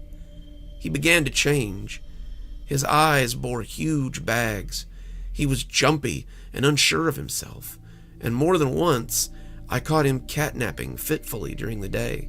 His writing, however, was more in demand than ever. The magazines he wrote for wanted more stories about these strange old ones. His editor wanted to publish a compilation of them at once. He had no lack of material for the book, but I began to get worried about his health as he proceeded. We had been married for 2 years then, just starting to make a life together, and I was afraid that his candle would burn out before mine. I asked him one night to stop writing the stories. He was at his computer, typing away dutifully, when I made the request. He turned his head to look at me, haunted eyes boring into mine, and laughed for the first time in weeks. It wasn't his laugh, though. The laughter was jagged and full of despair, humor shared only by the damned. He laughed like a madman. I can't. If I stop writing, they won't like it. Who? I asked in confusion. The ones behind the door. They've marked me as their chronicler. I can't stop until the job is done. These things are killing you. Can't you see that, Michael? He slumped over his keyboard, resting his head against it, making a line of letters as he did so. Don't you think I would if I could? If I could stop, I would give so much to stop. The things they tell me, no one should have to know these things. It's fruit from the poison tree, and I wish I did not have the knowledge that they've given me. Then stop, I said suddenly. Just stop writing. Tell them you refuse to write their story. He looked horrified. Refuse them? I've never refused a story before. What if it stops the door from working? I turned him in his chair and pulled him to me. The door is in your mind, love. The way it manifests is nothing more than your own mind working through your stories. The monsters are of your own making. You control them. They don't control you. At that moment, he looked relieved. He hugged me back and seemed on the verge of tears. I don't think he had ever thought of those nightly excursions as anything but in a literal sense. He had never imagined that these things could be of his own creation, and the knowledge had made him feel free. I'll tell them tonight, then, he said with a smile on his face. I'll tell them that I don't want to write about them anymore. I'll tell Fred that I don't want to continue these stories in the morning. He won't like it, but he'll understand. He went to bed then, and I figured that would be the end of the nightmares. I was wrong. He woke me in the middle of the night, screaming. The back of his hand hit me in the face, and I rolled awake to the sound of him screaming. He was thrashing around, clutching his stomach and kicking his legs frantically. I tried to wake him. I know everything says not to do that, but I wanted him to wake up. I slapped his face. I threw water on him. I screamed his name, but nothing worked. Someone banged on the door, but I ignored them. I tried in every way I could to help my husband. Finally, he helped himself. We were in the ER. The knocking person had called the paramedics, and they had burst in. They thought someone was being murdered, but they loaded him up and took him straight to the hospital when they saw what was going on. He lay in an ER bed, screaming and kicking until they finally restrained him. He went right on thrashing and yelling until nearly 4 a.m. Then he gasped loudly, like a diver coming up from a deep depth, and seemed to come awake. They cut my umbilicus, he said in a tone of the most profound sorrow. They moved him upstairs later that day. The doctor who talked to him was afraid that he might hurt himself, and I was a little worried too. For the next 2 days, he sat strapped to a hospital bed, fighting sleep. He couldn't sleep, he told me, because he would have no way back without his umbilicus. I would be lost forever, and my consciousness would float forever in that void. He told me how he had told the thing behind the door that he would no longer write its story. I had assured him that it was all in his head, that it was a product of his imagination. When it had burst through the door and screamed, he knew it was all too real. He had run then, fled across the void, but the creature had wings and it had chased him. It defies description. Its legs were equine, its head like living rock. Its body was made of stars. I don't know, dear. Its mouth was full of fiery teeth, and when it lunged at me, I could do nothing but flee. As he had run, the thing had slashed at him. The clawed hand had torn at his umbilicus. Michael said a pain like a rending scythe had torn through his belly, and as he writhed, he could see the fiery teeth sever the root from him. He had caught the end then, using the last of his strength to grab the trailing end, and pulled himself out of the dark place, a little at a time. He was afraid after that, afraid to go back, afraid of what might be waiting there for him. He fought sleep for the next 3 days. He would nod and awaken, but it seemed harder for him to come back every time. He begged his doctor for caffeine pills, for coffee, for anything to keep him awake, But the doctors thought sleep would be the best drug for him.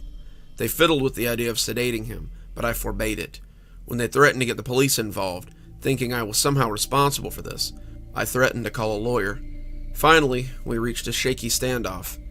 It was moot after day 3. I lost the fight first, drifting off as I sat by his bedside. When I awoke, he was gone. He's in the ICU now. His coma is deep, and the doctors are afraid he might have suffered a stroke. They don't know about his nightly travels. Wouldn't believe me if I told them. But I know what's been happening to him. He's adrift in the void now, maybe already dead at the hands of this elder thing, and there's nothing I can do to get him back. But maybe there is something you all can do. My husband could not be the only one traveling to this place. Some of you must have heard the whispers through the door as well. If you see this door, and if you find my husband, please bring him back. I don't know how you would, but please try. And if the creatures on the other side of the door talk to you about things from the other side, please do yourself a favor and listen to them. Don't ever stop listening to them. I wish I had never told him to stop listening. The price you pay for ignoring them might be your life. The price might even be steeper than that.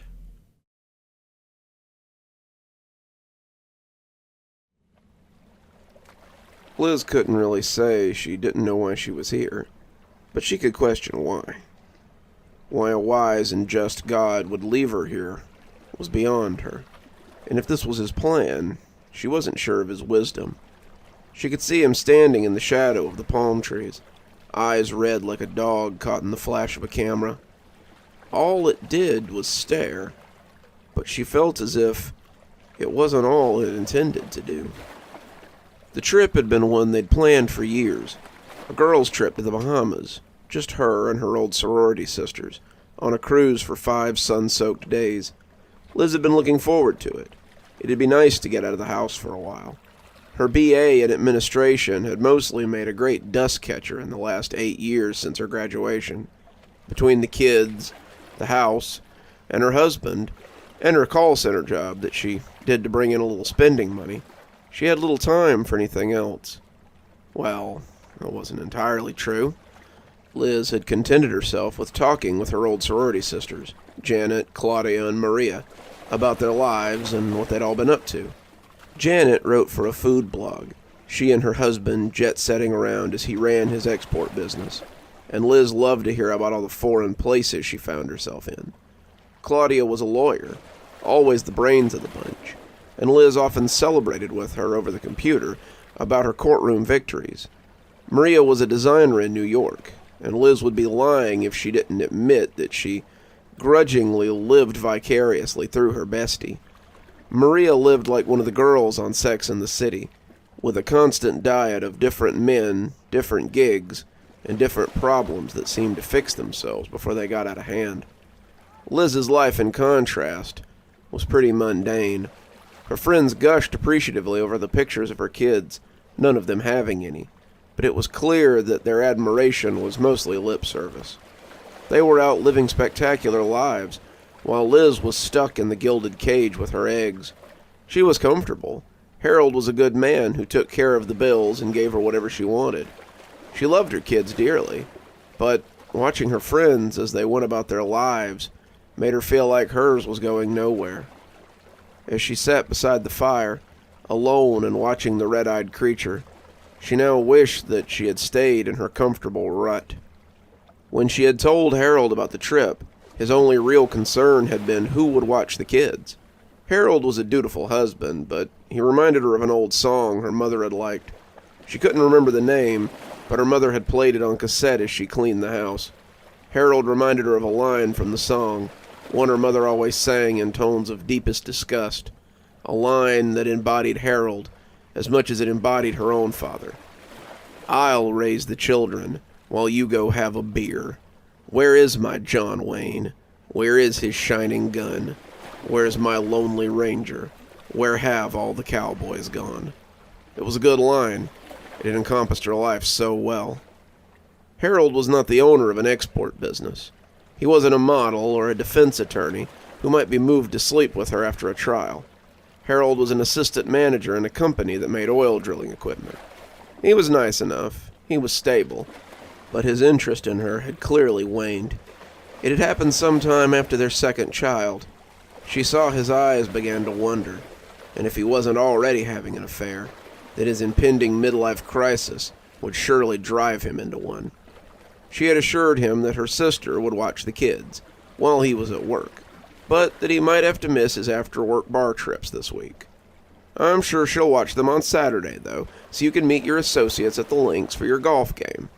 In retrospect, she thought he might have been a little too glad to hear how her sister, 19 and home from college, would be coming to sit with the kids. But that might just be in her head. The news that he could still golf on the weekends had softened his mood a bit. He even slipped her a few extra hundreds so she could fly to Orlando instead of driving. The idea that she might be stuck in traffic and miss her cruise was comforting now. But as she thought about the reunion with her friends, it brought a smile to her cracked lips. They had all met at the airport. First Liz and Maria, with Janet and Claudia flying in an hour later. The four had gone to dinner, drinking and talking about what they'd been doing, and finally boarded the boat at nightfall. They'd had a grand send-off with fireworks and champagne, and the four of them had talked excitedly about what they would do once they arrived in the Bahamas. "Hope your husbands gave you a day pass, ladies," Maria joked with Janet and Liz, "'cause you never know who you might meet on this trip." As Liz stared at the man-shaped thing, its unblinking eyes focused on her like twin beams. She wasn't sure that this was the someone that Maria had meant. It had all been smooth sailing until the second night. The four of them had drank at the bar, dined in the main hall, watched a few of the floor shows, and gone to bed thoroughly pleased. Maria had come in a little later, after leaving with a fella from the bar, and Liz wondered if she might pick up a fling of her own. She had turned red at the thought. Did she dare do such a thing? She didn't think she could, but who knew what a trip might bring? The second day had been spent around the pool. Liz was a little more self-conscious than the other three. She'd never quite gotten her figure back after her second child, but that didn't stop the eyes from finding her. They soaked up the sun, pretending to ignore the ogling eyes of those who looked, and Liz felt desired in a way that she hadn't since college. Harold did his duty at least once a week, but she'd come to suspect that that was out of habit. The men who looked at her and her friends seemed willing to do far more than their duty, and the thought made her smile as she watched them from behind her sunglasses. They had dressed in their best that night, their reservations at the captain's table being semi-formal, and Liz thought she might find herself in someone else's bed besides her own later. She was feeling confident in a way that she hadn't since she had met Harold, and as they laughed over drinks and appetizers, she wished the night would never end. When the ship stopped suddenly, groaning as if it had hit something, and lurching like a wild animal, she hoped she was asleep in her bunk still, her afternoon nap still ongoing. Now she knew better. As she felt her eyes getting heavy, and heard the strange singing that had marked every evening after the first, she knew that the nightmare never ended. They started to evacuate soon after the sudden stop. The ship had run up against something, and it had shredded the side. Liz and her friends were shoved into a lifeboat with about a dozen others. They bobbed out into the night as the boat rode low in the water, its guts filling with the balmy island sea. Liz reflected that at least there had been enough boats for everyone, as the crewmen rowed them towards a collection of islands nearby. As Liz sat beside her friends, the adrenaline starting to ebb and the ocean rocking her amidst the warm bodies, she felt herself starting to drift off. You'd have said that such a thing was impossible, but she could hear others yawning and one particularly loud snorer behind her. She leaned her head against Maria and felt the other woman breathing heavily. It appeared Liz wasn't the only one getting tired, and as she drifted off, she thought she heard the first snatches of a song that would become very familiar. When she woke up, she found herself alone. The boat beached as the surf pushed it in and out amongst the sand of some unknown island. Liz had no idea how long she had been there, but the fact that she was alone filled her with a palpable dread. Where had everyone gone? Was Was she the only one left out of the 20 or so people in the boat? She got up, but immediately sat down as her sleeping legs refused to hold her. She tried to rub some of the feeling back into them, her hands as numb as her legs, and that was when she noticed the thing around her finger. It was a ring, woven from coconut fibers, and she couldn't remember seeing anything like it before. Where had it come from, and who had put it on her? It was tight on her finger, but Liz couldn't call it uncomfortable. It sat flush against her skin, and as she lifted it up to take a better look, she saw the creature for the first time. The island swam with fog, the trees and sand leading her to believe that it must be tropical. She had seen him in the mist, leaning against a palm tree as he stared at her. The two locked eyes, and she felt her skin crawl as he stared silently. It was as if they were the only two in existence, and the longer it went on, the less human he began to look. His arms became less human as they thickened and waxed and waned. Its legs appeared to double, then triple, and its head bulged oddly before returning to its normal dimensions. It was man-shaped, but certainly no man. They stared at each other for what felt like an eternity, but when it turned its head suddenly, the spell was broken. She heard Maria calling her through the fog, and when she turned back to look, it was gone. "Glad you're finally awake," Maria said. "We got a little worried when you wouldn't wake up." How long was I out for?" Liz asked, getting shakily to her feet as the pins began to recede. "Nearly a whole day. We left 3 others out here with you. Did all you wake up at the same time?" Liz shook her head as Maria took her arm and led her up the beach through the fog. "We've been trying to make something that will get the attention of ships or planes, but the fog is so thick I'm not sure anyone will see us. The rest of us have been trying to get some shelters up, but it's hard to find materials in all this."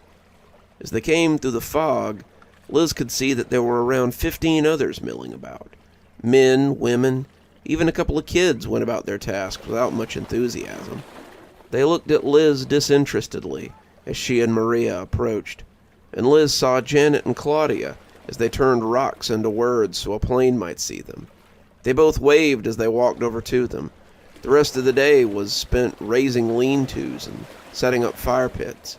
She met some of the others, her fellow castaways, and they seemed to have quite a mixed bag. There was Ben and his sister Catherine, Angela and her daughter Celeste, Margot, Roger, his boyfriend Francis, Tracy, who carried around a typewriter case with a manuscript inside, Gail, Kathy, and her son, Gregory.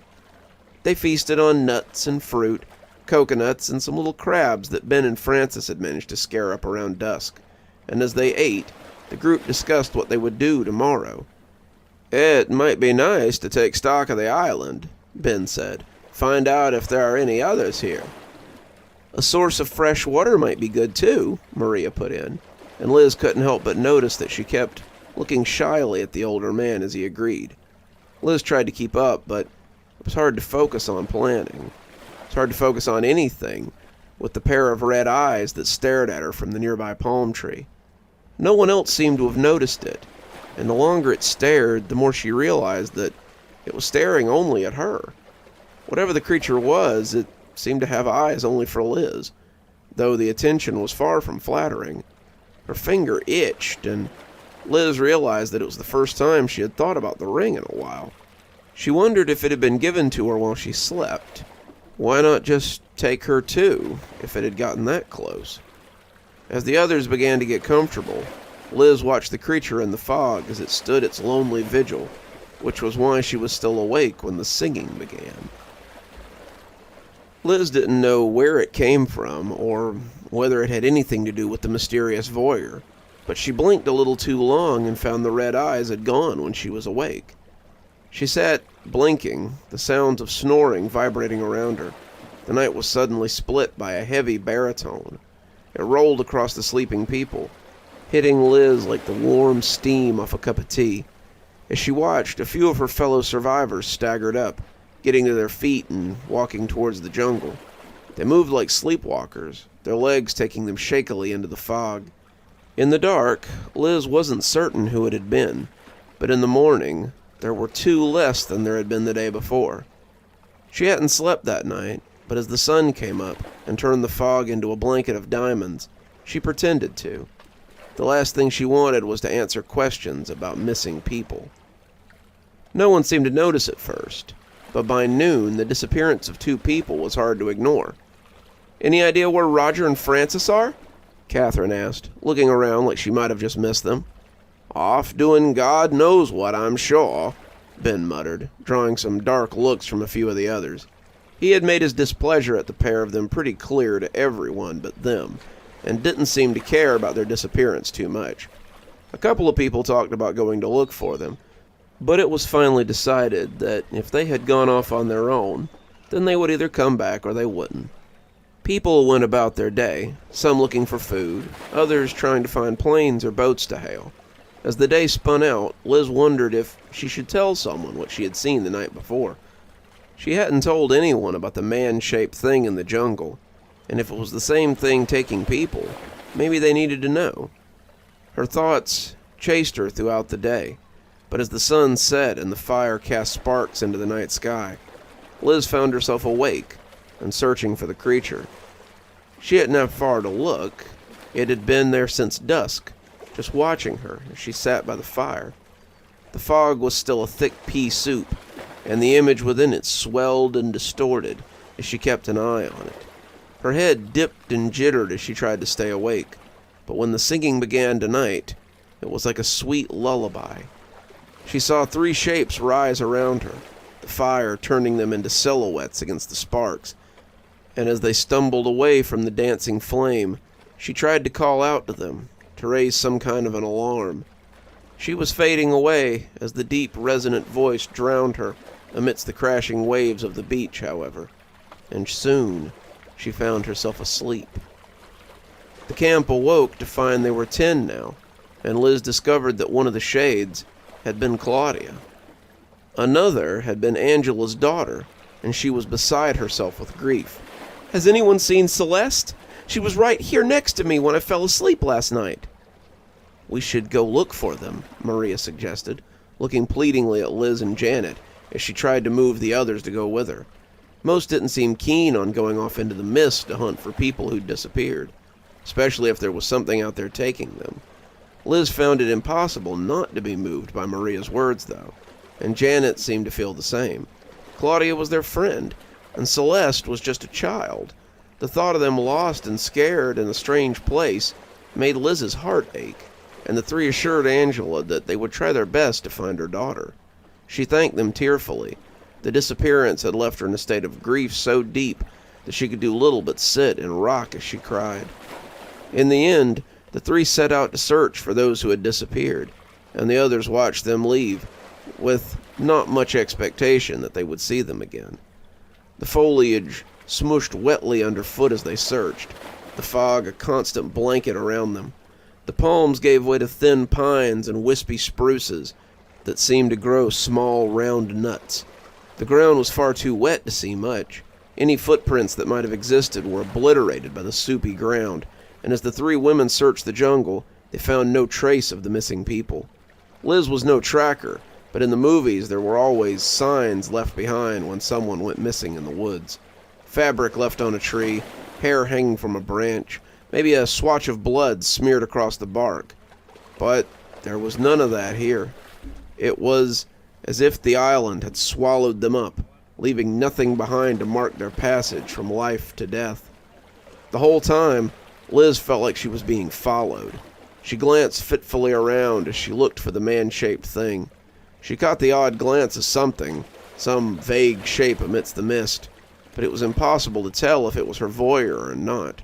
She felt pursued, this thing dogging her heels wherever she went, and she began to wonder if it was the thing that had summoned them to the island. Were they all just lunch for this creature? A game of cat and mouse to break up the monotony of its existence? When the sun began to set, they were forced to head back to camp empty-handed and heavy-hearted. Angela was inconsolable. The group came together for her, but their eyes were more often than not on the jungle. The fires were stoked, and as people began to get comfortable for sleep, Liz found herself too tired to join them. She had collapsed after they'd returned from the search, exhausted from all that walking, and her sleep had been heavy and dreamless. That night, Liz finally got to meet her mysterious watcher, and it likely saved them from another loss. It was late when she jerked awake, unsure how long she'd been asleep. The fire was burning low now, the ashes flickering into the sky as the logs crumbled beneath the assault of the heat. Liz thought at first that the waves had woken her up, but as she glanced into the gathering shadow, she could see those red eyes as they bore into her. They were closer now, maybe 15 feet away, but Liz was finding it harder and harder to be terrified of her mysterious watcher.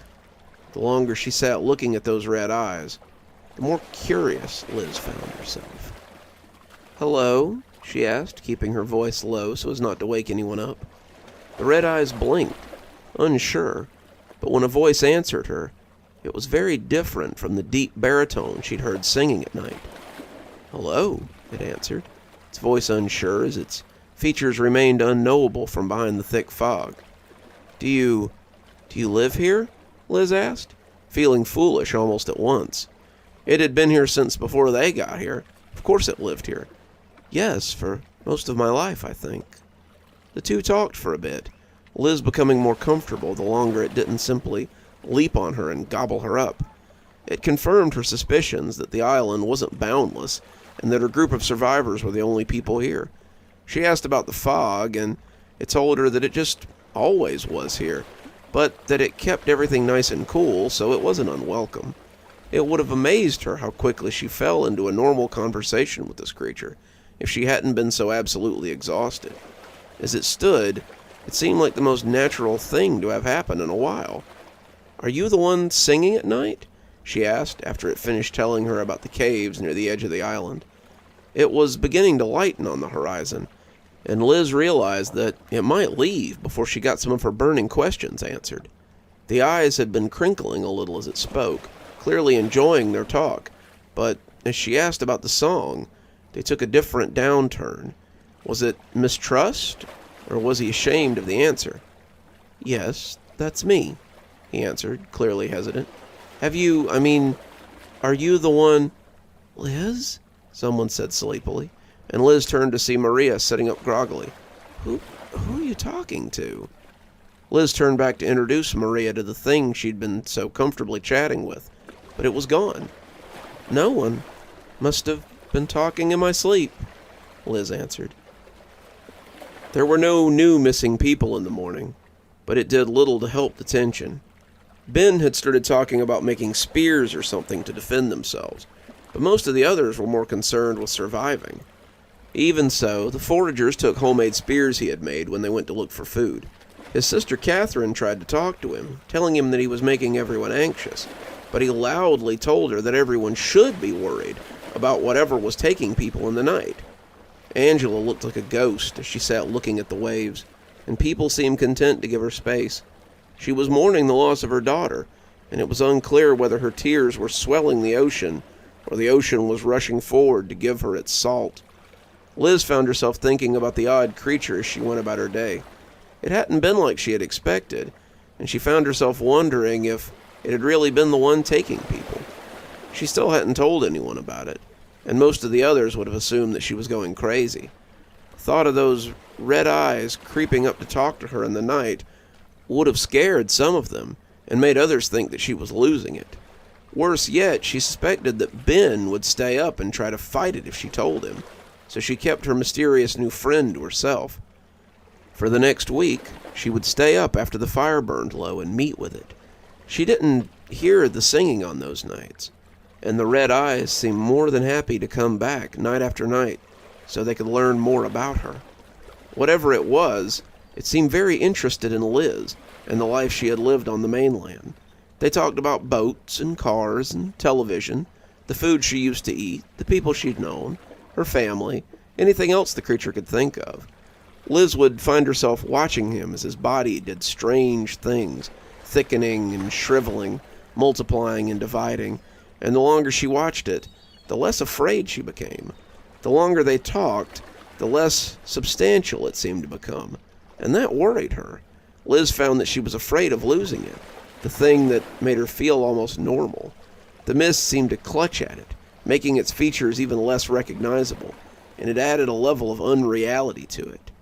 It made it seem as if it were fading away. "Can I tell you a secret?" it said suddenly, leaning in close one night and causing Liz to blink as the fog pattered against her face. "Sure," she said, glad for a break in conversation. Liz had been worried that she might run out of things to talk about, and then it would go away. She'd forgotten to be afraid of it, and was glad for the company and the attention this thing showed her after everyone else had gone to sleep. She missed her family and her children most of all, but having it here to talk to made it a little easier, a little more tolerable. "When you first noticed me, I had come to watch you." "Me?" Liz asked, surprised. "Why me?" "I noticed you when your boat came. You were just sitting there, sleeping, and I couldn't take my eyes off you. That's why I gave you the ring." Liz had been struggling with the conflicting nature of being both uncomfortable at the idea of this thing watching her and strangely flattered by its attention. When was the last time anyone had paid that sort of attention to her? Certainly not at home. Certainly not since she left college and started her descent into wedded bliss. She jumped a little when he mentioned the ring, having almost forgotten about it until right then. Sometimes she would go all day without thinking about it, and then it would suddenly catch on something, or the scratchy fibers would peel at her skin like steel wool, and she would remember that it was there. "You gave me the ring?" she asked, watching its head wobble oddly. "I did," and though it sounded like it wanted to say more, it was unsure how to proceed. "I don't know what to say," Liz said, knowing exactly what she wanted to say, but unsure if she could ask. The two sat in silence for a few minutes, just listening to the waves break on the beach as they stared at each other. "Why don't you ever sing anymore?" Liz asked suddenly, causing the eyes to back up a little bit. They backed further away, getting closer to the tree line, but still unable to look away from Liz. Why don't you sing anymore?" she asked again, and this time it sounded like an accusation. He was almost 30 feet away, but Liz still heard him when he whispered the secret he longed to keep hidden. "Because I don't want to hurt you, but I'm so hungry." As the sun came up, dispelling some of the fog, Liz was left with nothing but her confusion of mismatched feelings. Whatever he was, he managed to hold out for another 3 days. Liz didn't see him again until the third night, and that was when she heard the singing. Liz had thrown herself into any task she could find, trying to take her mind off of him. She wasn't exactly sure when he had gone from it to a him, but the transition made her wary. She'd been working to leave the island, wanting to return to the life she'd known, but now her tasks seemed so pointless. Maria had started lighting fires along the coast in an attempt to get the attention of a passing ship. Janet wanted to make a map of the island, something they could use to explore deeper for supplies. Ben wanted to find better shelter in case the weather changed.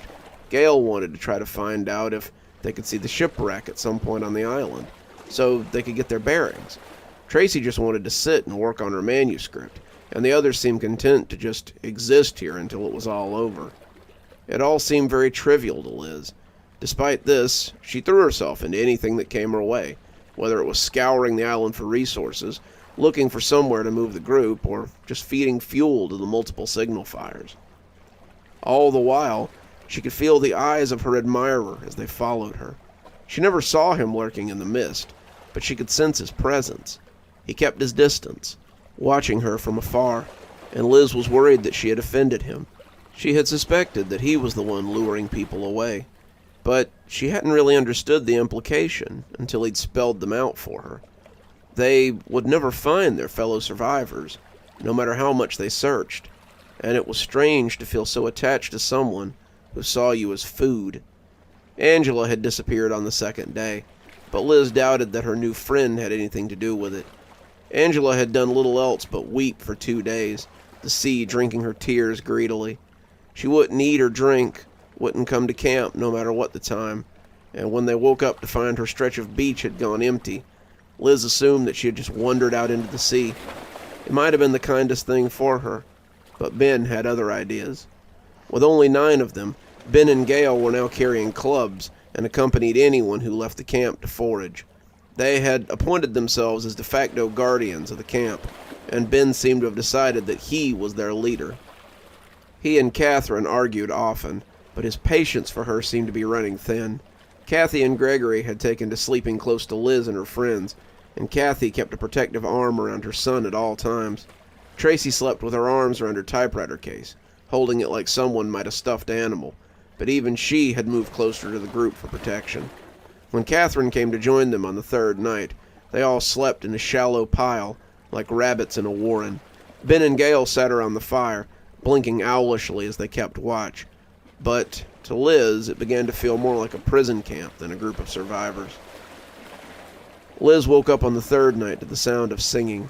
She found herself looking for those piercing red eyes amongst the fog, and found his shadowy body not too far away. Dark forms imposed themselves across her vision, and she watched them lumber into the trees before realizing what had actually woken her.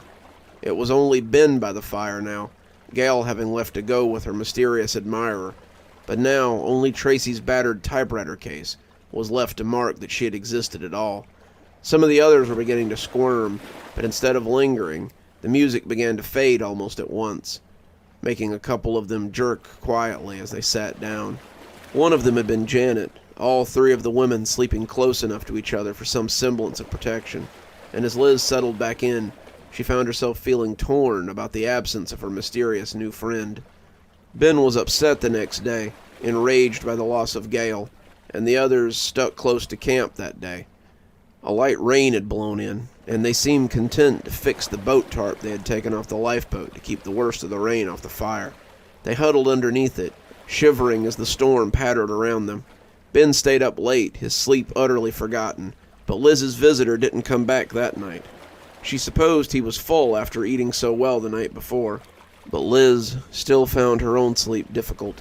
She was exhausted, unsure how much longer she could do this, and as she drifted off, she wondered who would be missing in the morning. When Janet's hand slid out of hers, Liz sat up in time to watch her walk out into the rain. The singing was getting farther away already, and when she looked at Ben, she found that he was snoring in the sand after tumbling off the log he'd been sitting on. Liz went after her friend before she could think better of it, and the rain was cold on her face as she moved out into the darkness. It didn't seem to affect Janet at all, and as Liz pulled at her to get her attention, it was like pulling on a stone. She strained at her, looping her legs around her as she tried to trip her up, but Janet's eyes were set as she made her way into the woods. Janet pulled her into the jungle, the two still struggling, and Liz could see those red eyes burning into the depths of her from the woods. "Stop it!" she yelled, tears mingling with the rain and sliding down her face. "Don't take her! She's my friend!" There was silence in the jungle, broken only by the falling of the rain as it hit the thick fronds of the trees. It was almost too loud for her to hear when he spoke, but it was just loud enough to reach her as he slipped into the wet blackness of the surrounding jungle. "Sorry, it's my nature," said the scorpion to the frog. She was left to ponder that as the rain soaked her to the bone, leaving her confused and apprehensive. Maria wrapped Liz in a hug when she came back, the camp awake and holding torches. They had spears too, even Gregory, and Ben pressed one into Liz's hand as Maria let her go. His eyes mistrusted her, but were resolved. He was clearly suspicious of her, but with only 6 of them remaining, he was forced to put his misgivings aside. "We're going after it," he said. And as her eyes grew wide, Ben smiled knowingly. "That's right. I've seen it too. I saw it tonight as you tried to drag your friend back, and I've seen it lurking around the camp more than once. I'm still not sure it's the thing that's taking people, but at this point, I don't much care. We're gonna find it. We're gonna kill it before it kills us." Liz wanted to deny him, wanted to scream at him, wanted to stab the spear into him and make him shut up, but instead, she fell in with Maria and let him lead her into the semi-darkness. She felt claustrophobic as they made their way into the jungle, Ben had no clue where he was going, but as the sun rose over the horizon, he kept them moving as their torches burned low and their clothes clung to them. They had set out with bellies full of fire, determined to find this thing. They crisscrossed the island, the sun dispelling the shadows as they moved, but they never seemed to find anything that could make a good hiding spot for anything bigger than a bird or a badger. The longer they searched, the more frantic Ben seemed to become. "Where are you?" he kept whispering, looking around frantically as he stalked the groves. "It has to be here somewhere." His need to find the creature seemed insatiable, but by noon, Ben was forced to admit that he had no idea what he was doing. The group was tired and hungry, their legs hurting and the fire in them now quenched by the mist as they turned back towards the campsite. Ben seemed completely demoralized. Catherine finally put a hand on his shoulder, reminding him that they were exhausted and needed to eat, and he was finally forced to turn around and head back to camp. They had covered the whole island, beach to beach, and found no sign of Janet or anyone else. As they trudged back, Ben wasn't the only one looking downtrodden. They all knew that come morning, they would likely be 5 instead of 6. Liz sat by the fire now, remembering the last few days with sobering clarity. Ben had been taken next. He had tried to stay up and keep watch, wanting to catch this thing so he could keep them safe from it. But in the end, he had succumbed and fallen asleep. They had all been so tired after trudging through the jungle, but when they woke up, he was already gone. Kathy was next, and Gregory's cries had brought the rest of them around the next morning. By then, the 4 of them had been frantic. No one wanted to be next, but it seemed inevitable. They were all tired, their meals growing smaller as their numbers dwindled, and they were utterly trapped by the island they now found themselves on. They couldn't fight him. They couldn't escape him. They were nothing but cattle, just waiting for the slaughter. Catherine went next, but by then, Liz already thought she knew what she had to do. When he returned the following night, she was waiting for him. He seemed confused when he found her awake, Maria and Gregory snoring around her, and when she put a finger to her lips, his nod made her stomach churn. "What will you do when they're all gone?" she asked, watching the fire dance between them as the mist made it hiss. He didn't answer her, his red eyes boring into her as he hunkered and watched. "You seem to be saving me for last. Do you hate me so much that you'd make me watch the people I care about disappear before it's my turn?" "Never," he blurted, and she shushed him as Gregory stirred. "I would never torture you like that. It's only that I can't bring myself to hurt you. I need to eat to survive, but I hate that it must come at the expense of you." They pondered this for a moment, the fire hissing and spitting like an angry cat. "What if I went with you now? Would you let these 2 go and take me?" He was silent, but his nod was all the answer she needed. "Lift the mist and let them go, and I'll go with you." He seemed startled. I can't promise your safety. It's hard for me to control my hunger, as you've seen. I'm not sure I could forgive myself if I hurt you. I'm sure you'll have no trouble calling more boats here, just like you did to ours, right?" The eyes looked away sheepishly, but he didn't bother to deny it. "How did you know?" "I guessed. Just like I guessed that this ring might be stopping your song from calling me away at night. Right?" He nodded again. "It won't protect you, though, if I decided to just gobble you up one day when I got hungry." "It's a chance I'll have to take," she said, getting up and walking towards him.